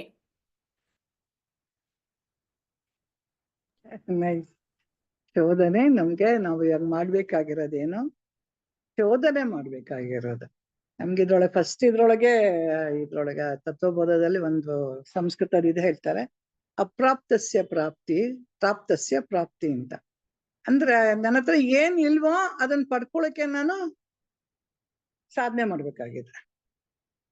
ಸೊ ನನ್ನ ಹತ್ರ ಇರೋದೇನೆ ನಾನು ತಿಳ್ಕೊಳ್ಬೇಕಾಗಂತಂದ್ರೆ ಶೋಧನೆ ಮಾಡ್ಬೇಕಾಗಿದೆ. ಅಂದ್ರೆ ನಾನು ಯಾರು ಅನ್ನೋದು ರಮಣ ಮಹರ್ಷಿಗಳು ಇದ್ರೊಳಗೆ ಶೋಧನೆ ಮಾಡ್ಕೋಬೇಕು. ಯಾಕಂದ್ರೆ ನನ್ಗದ್ ಮರ್ತೋಗ್ಬಿಟ್ಟಿದೆ. ನಾ ಬರೀ ಹೊರಗಡೆನೆ ನೋಡ್ತಾ ಇದ್ದೀನಿ. ನನ್ಗೆ ಯಾವಾಗ್ಲೂ, ಯಾಕಂದ್ರೆ ನನ್ಗೆ ಮೋಸ್ಟ್ ಆಫ್ ದ ಟೈಮ್ ನಾನು ಎದ್ದಾಗ್ಲಿಂದ ಪ್ರಪಂಚನೇ ನೋಡೋದು. ಅದ್ ಬಿಟ್ಟು ನಾನು ನೋಡ್ಕೊಳಕ್ ನನ್ಗೆ ಟೈಮೂ ಇಲ್ಲ ನನ್ಗೆ. ಸೊ ಇವ್ರು ಇವಾಗ ಹೇಳ್ದಾಗ ಒಂದು ಉದಾಹರಣೆ ಕೊಟ್ಟಾಗ, ನಾವಿವಾಗ ಲೇಬಲ್ಗಳು ಸಾಕಷ್ಟು ಲೇಬಲ್ ಹಾಕೊಂಡ್ಬಿಟ್ಟಿದೀವಿ. ಮಗಳ ಮುಂತ್ರೆ ಅಮ್ಮನ್ ಲೇಬಲ್ ಹಾಕೊಳ್ತೀವಿ, ಗಂಡ ಬಂದ್ರೆ ಹೆಂಡತಿ ಲೇಬಲ್ ಹಾಕೊಳ್ತೀವಿ, ಇಲ್ಲಾಂದ್ರೆ ಮಗಳ ಲೇಬಲ್ ಹಾಕೊಳ್ತೀವಿ. ಯಾವ್ದೋ ಒಂದ್ ಲೇಬಲ್ ಹಾಕೊಂಡು ನಾಟಕ ಮಾಡ್ತಾನೆ ಇದೀವಿ. ನಂಗೆ ಗೊತ್ತಿದೆ ಅದು. ನಾನು ಇಲ್ಲಿಗೆ ಇವಳ ಹತ್ರ ಮಾತ್ರ ಅಮ್ಮ, ನಾನು ಇವ್ರ ಹತ್ರ ಹೋದಾಗ ಹೆಂಡತಿ, ನಾನು ಆಫೀಸ್ಗೆ ಹೋದಾಗ ಯಾವ್ದೋ ಆಫೀಸರ್ ಅಂಡ್ ಇದು ಅಂತ ನನ್ಗೆ ಗೊತ್ತಿದೆ. ಅವೆಲ್ಲ ನನ್ಗೆ ಗೊತ್ತಿದೆ ನನ್ಗೆ. ಆದ್ರೆ ನಾನ್ ಯಾರು ಅನ್ನೋದೇ ಗೊತ್ತಿಲ್ಲ ನನಗೆ ವ್ಯವಹಾರ. ಯಾಕಂದ್ರೆ ನನ್ ಬೆಳಗಿಂದ ರಾತ್ರಿ ತನಕ ನನಗೆ ಗೊತ್ತಿರೋದು ಈ ವ್ಯವಹಾರ ಅಷ್ಟೇ ಗೊತ್ತಿದೆ ನನ್ಗೆ. ಅಂದ್ರೆ ಅವೆಲ್ಲ ಪಡ್ಕೊಳಕ್ಕೆ, ಆ ಸ್ಥಾನಗಳು ಉಳಿಸ್ಕೊಳಕ್ ಕಷ್ಟಪಡ್ತಾ ಇದೀವಿ ನಾವು. ಆದ್ರೆ ನನ್ ಮೂಲ ಸ್ಥಾನ ಯಾವುದು, ನಾನು ಏನು ಅಂತ ಅನ್ನೋದನ್ನೇ ನಾವು ಇವಾಗ ನಮ್ಮ ಚಿಂತನೆ ಪ್ರತಿ ಸಲಿ ವಾಪಸ್ ಹೋಗ್ಬೇಕು. ಪ್ರತಿ ಸಲಿ ನಾವು ಬ್ರಹ್ಮ ಅನ್ನೋದು ಏನು ಹೇಳ್ತಾ ಇದಾರೆ, ಅಹಂ ಬ್ರಹ್ಮಾಸ್ಮಿ ಅಂತ, ಇದಕ್ಕೆ ನಾವು ಪ್ರತಿ ಸಲಿ ಹೋಗೋದಂದ್ರೆ ನಾನು ಏನಾಗಿದ್ದೀನಿ, ಮೂಲ ಸ್ವರೂಪ ನಂದು ಏನ್ ಸ್ವರೂಪ ಇದೆ, ಮಿಕ್ಕಿದೆಲ್ಲ ಬಾಹ್ಯದೆಲ್ಲ ಮಿಥ್ಯ ಆಗಿರೋದು. ನಾನು ಅದಕ್ಕೋಸ್ಕರ ಹೋರಾಡ್ತಾ ಇದ್ದೀನಿ. ಆ ಜಾಗ ಉಳಿಸ್ಕೊಳಕ್ ಅಲ್ಲಿ ಹೋರಾಡ್ತಾ ಇದ್ದೀನಿ. ನಾನು ಅಲ್ಲಿ ಸಾಧನೆಗೆ ಏನೇನೋ ಮಾಡಕ್ ಹೋರಾಡ್ತಾ ಇದ್ದೀನಿ. ಆದ್ರೆ ಇದು ಯಾವ್ದು ಬೇಕಾಗೇ ಇಲ್ಲ. ಇದಕ್ಕೆ ಯಾವ ಸಾಧನೆನೇ ಇಲ್ದಲೆ ನಾನಾಗಿರೋದು ಹೇಗೆ ಅನ್ನೋದು ಚಿಂತನೆ ನಮ್ಮಲ್ಲಿ ಪ್ರತಿ ಸಲಿ ನಾವು ಅದನ್ನ ಇಟ್ಕೋಬೇಕಾಗಿದೆ ಅಂತ ಹೇಳಿ ನಮ್ಗೆ ಗುರೂಜಿ ತಿಳಿಸ್ಕೊಡ್ತಾ ಇರ್ತಾರೆ. ಹಾಗಾಗಿ ಇದು ಯಾವ್ದು ಸಾಧನೆ ಬೇಡ, ಇದಕ್ಕೆ ಏನು ಬೇಡ, ತುಂಬಾ ಸುಲಭ ರೀ ಅಂತಾರೆ. ನಾವ್ ನೋಡಿ ಎಷ್ಟ್ ದಿವಸದಿಂದ ಡಿಸ್ಕಸ್ ಮಾಡ್ತಾ ಇದೀವಿ, ತುಂಬಾ ಸ್ವಲ್ಪ ಆಗಿರೋದು. ನಾನೇ ಬ್ರಹ್ಮ ಅಂತ ಹೇಳ್ಕೊಳಕ್ ನನಗೆ ಆಗ್ತಾ ಇಲ್ಲ, ನನಗ್ ಕಳ್ಸ್ಕೊಳಕ್ಕೆ ಆಗ್ತಾ ಇಲ್ಲ ನನಗೆ. ಅಲ್ಲಿ ಇನ್ನೊಂದು ಉದಾಹರಣೆ ನನ್ನ, ಈಗ ನಾವು ನಿದ್ರೆ ಹೋದಾಗ ನಾವೇನೇನು ಉಪಾಧಿಗಳನ್ನ ಇಟ್ಕೊಂಡಿದೀವಮ್ಮ, ಎಲ್ಲಾ ಉಪಾಧಿಗಳನ್ನ ಪಕ್ಕಕ್ಕೆ ತಳ್ಳಿಬಿಡ್ತೀವ, ಎಲ್ಲ ತೆಗೆದ್ಬಿಟ್ಟು ಮಲ್ಕೋತೀವ ನಾವು. ಅಲ್ಲಿ ನನ್ನ ಹತ್ರ ಯಾವ ಉಪಾಧಿ ಇಲ್ಲ, ಏನು ಇಲ್ಲ, ಏನು ಯಾವ್ದು ಇಲ್ದ ಬೆತ್ತನೆ ಮಲ್ಕೋತೀನಿ. ಅಂದ್ರೆ ಆ ಪದ ಎಷ್ಟೊಂದ್ ಜನ ಸೂಕ್ತ ಅನ್ಸಲ್ಲ, ಬಟ್ ನಿಜವಾಗ್ಲೂ ಹಾಗೆ. ನನ್ನಲ್ಲಿ ಯಾವ ಉಪಾಧಿ ಇಲ್ಲ ನಿದ್ರೆಯಲ್ಲಿ. ನಾನು ಅಷ್ಟು ಚೆನ್ನಾಗಿ ನಿದ್ದೆ ಮಾಡಿರ್ತೀನಿ.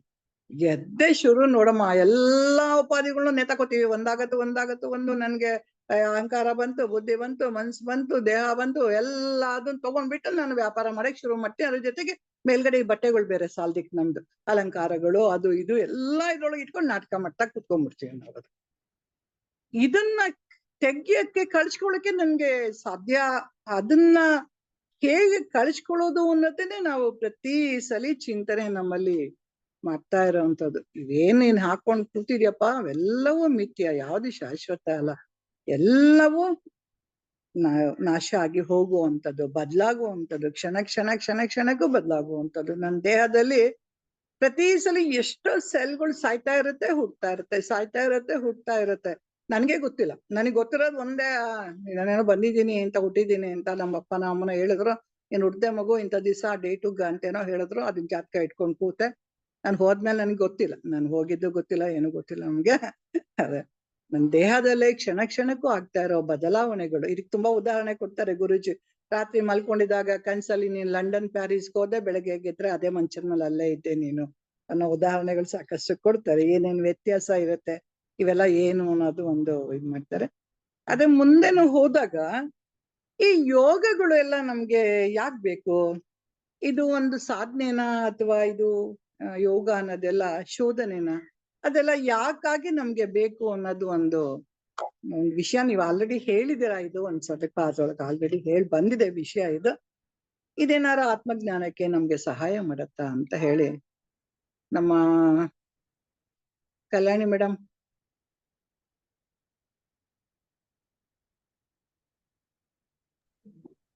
ಏನ್ ಬೇಡ, ಇನ್ನೊಂದ್ಸತಿ ಹೇಳಿ. ಈ ಯೋಗಗಳಿದ್ಯಲ್ಲ, ಭಕ್ತಿ, ಕರ್ಮ, ಕ್ರಿಯೆ, ಏನೇನೋ ಯೋಗಗಳೆಲ್ಲ ಹೇಳ್ತಾ ಇದ್ದಾರಲ್ಲ, ಇವೆಲ್ಲ ನಮ್ಗೆ ಯಾಕ್ ಬೇಕು? ಇದೇನು ಸಾಧನೆನಾ ಅಥವಾ ಇದೇನು ಶೋಧನೆನಾ? ಏನು ಯಾವ್ದು ಅವೆಲ್ಲ ಅದ್ರಿಂದ ನಮ್ಗೆ ಏನು ಸಿಗತ್ತೆ ಅದನ್ನ ಮಾಡೋದ್ರಿಂದ ಅಂತ.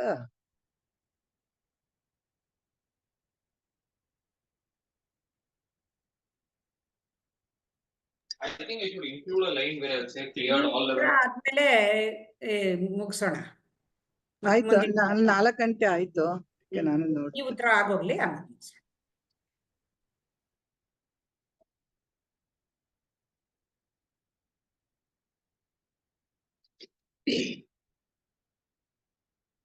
ಸಿಕ್ತಾ ಕಲ್ಯಾಣಿ ಮೇಡಮ್?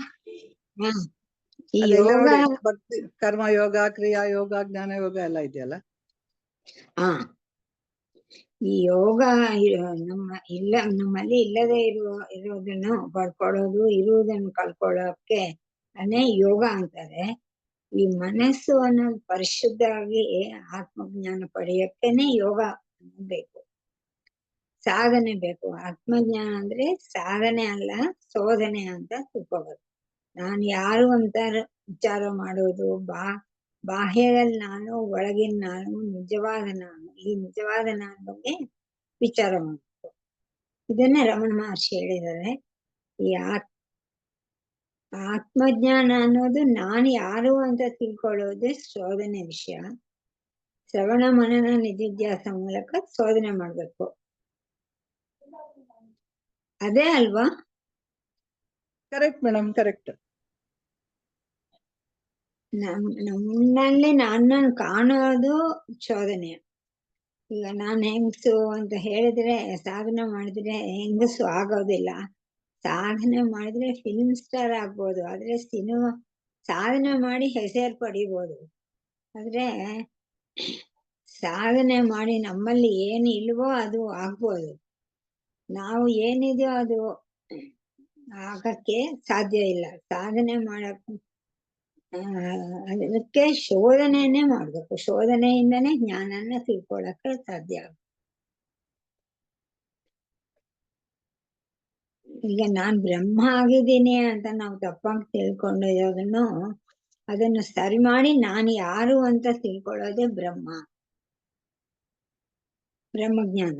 ದೇಹ ಮನಸ್ಸು ಬುದ್ಧಿ ನಾನಲ್ಲ, ನಾನು ಶಿವಸ್ವರೂಪಿ ಅಂತ ತಿಳ್ಕೋಬೇಕು. ನಿಜವಾದ ನಾನು ಯಾರು ಅಂತ ತಿಳ್ಕೊಳ್ಳೋದೇ ಶೋಧನೆ, ಅದು ಪಡ್ಕೊಳ್ಳೋದಲ್ಲ. ನಾನು ಶಿವಸ್ವರೂಪಿ ಆಗಿದ್ದೀನಿ ಅಂದ್ರೆ ಆಗಲ್ಲ. ಯಾಕಂದ್ರೆ ನಾವು ಶಿವಸ್ವರೂಪಿ ಆಗಿದ್ದೀವಿ. ಅದರಿಂದ ನಾನು ಯಾರು ಅನ್ನೋದನ್ನ ನಾವು ಗುರ್ತಿಸ್ಕೋಬೇಕು. ಅದೇನೆ ಆತ್ಮಜ್ಞಾನ.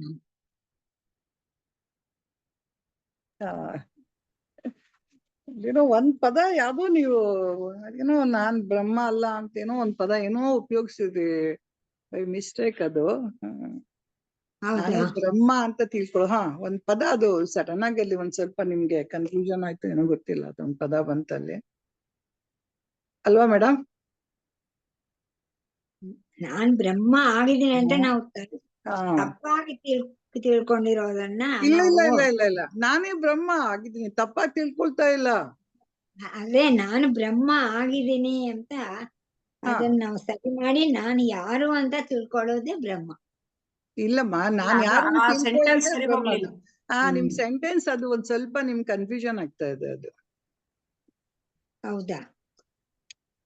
ನಾವು ಯಾರು ಅಂತ ಸರಿಯಾಗಿ ತಿಳ್ಕೊಳ್ಳೋದೇ ಕರೆಕ್ಟ್ ಅನ್ನೋದು ಅದು ಓಕೆ. ಅದಕ್ ಮುಂಚೆ ಹೇಳಿದ್ರಲ್ಲ, ನಾನ್ ಬ್ರಹ್ಮ ಅಂತ ತಪ್ಪಾಗಿ ತಿಳ್ಕೊಂಡಿರೋದು ಅನ್ನೋದು ಅದು ಸರಿ ಹೋಗ್ಲಿಲ್ಲ. ಅದು ಯಾಕೆಂದ್ರೆ ನಾನ್ ಬ್ರಹ್ಮ ಅಂತ ತಿಳ್ಕೋಬೇಕು, ಅದೇ ತಾನೇ ಬೇಕಾಗಿರೋದು. ಅದು ಒಂದು ಏನೋ ಸ್ವಲ್ಪ ಅದೇ ಅದನ್ನ ಸರಿ ಮಾಡ್ಕೊಂಡು ನಾನು ಯಾರು ಅಂತ ಅಲ್ಲ, ನೀವು ತಪ್ಪಾಗಿ ಇವಾಗ ನಾನು ಬ್ರಹ್ಮ ಅಂತ ಓಕೆ ಕಾಂತಿ, ನಾನು ಬ್ರಹ್ಮ ಅಂತ ತಿಳ್ಕೊಳ್ಳೋದೇ ಬೇಕಾಗಿರೋದು. ಅದನ್ನೇನ್ ಸರ್ ಮಾಡ್ಕೊಳ್ಳೋದು? ನೀವು ಮೊದ್ಲು ತಿಳ್ಕೊಂಡಿಲ್ಲ ಅದನ್ನ ಬ್ರಹ್ಮ ಅಂತ ಅಲ್ವಾ? ಮೊದ್ಲು ಕಲ್ಯಾಣಿ ಅಂತ ತಾನೇ ತಿಳ್ಕೊಂಡಿದ್ದೀರಿ. ಹೌದೌದು. ಸೊ ನಾನ್ ಬ್ರಹ್ಮ ಅಂತ ತಿಳ್ಕೋಬೇಕು. ಅದು ಅಲ್ಲೇನೋ ಸೆಂಟೆನ್ಸ್ ಒಂದ್ ಸ್ವಲ್ಪ ಏನೋ ಬರ್ಕೊಳ್ಳೋವಾಗ ಏನೋ ಒಂಚೂರು ಹೆಚ್ಚು ಕಮ್ಮಿ ಆಗಿದೆ ಅಲ್ಲ. ಅದು ಗುರುಜಿ ಹೇಳಿದ್ರು ಬ್ರಹ್ಮ ಅಂದ್ರೆ ಏನು ಅಂದ್ಬಿಟ್ಟು ಏನ್ ತಪ್ಪಾಗಿ ತಿಳಿದಿದೀವಿ ಅದನ್ನ ಸರಿ ಮಾಡ್ಕೊಂಡು ನಾನು ಯಾರು ಅಂತ ಇವ್ರು ಅದನ್ನ ಒಂದ್ ಸ್ವಲ್ಪ ಅದು ಬ್ರಹ್ಮ ಅಂತ ತಪ್ಪಾ ತಿಳ್ಕೊಂಡಿದೀನಿ ಅಂದ್ರು. ಅಲ್ಲಿ ಅದೇ. ಇದ್ದಿದ್ದು ಬ್ರಹ್ಮ ಅಂದ್ರೆ ಅವ್ರು ಏನು ಅಂತ ಅದು. ಸ್ಪೀಡ್ ಆಗಿ ಮಾತಾಡುವಾಗ ಗುರುಜಿ ಆ ಸೆಂಟೆನ್ಸ್ ಅರ್ಧ ಈ ಸೆಂಟೆನ್ಸ್ ಇದು ಆಗಿರುತ್ತೆ, ಅದು ಎರಡು ಸೇರ್ಸ್ಕೊಂಡ್ಬಿಟ್ಟಿದೀರಾ ಅಂತ.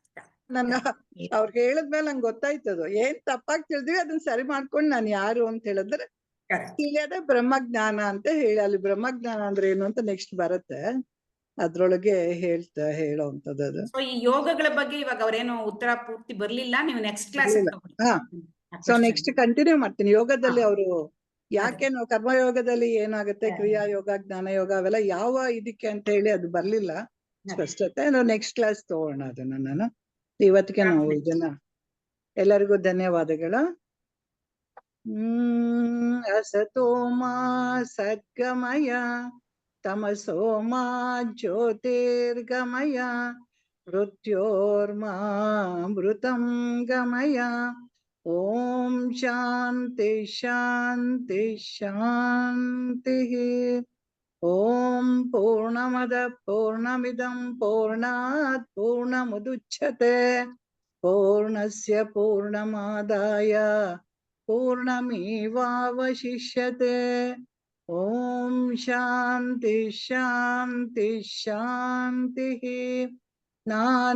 ನಾನೆಂಬುದು ನಾನಲ್ಲ, ಈ ದೇಹ ಮನ ಬುದ್ಧಿ ನಾನಲ್ಲ, ಸಚ್ಚಿದಾನಂದಾತ್ಮ ಶಿವ ನಾನು ನಾನೇ. ಶಿವೋಹಂ ಶಿವೋಹಂ ಶಿವೋಹಂ. ಆತ್ಮದರ್ಶನಂ ಬ್ರಹ್ಮದರ್ಶನಂ ಬ್ರಹ್ಮದರ್ಶನಂ ಸತ್ಯದರ್ಶನಂ ಸತ್ಯದರ್ಶನಂ. ಅಂತರ್ಜ್ಯೋತಿ ಬಹಿರ್ಜ್ಯೋತಿ.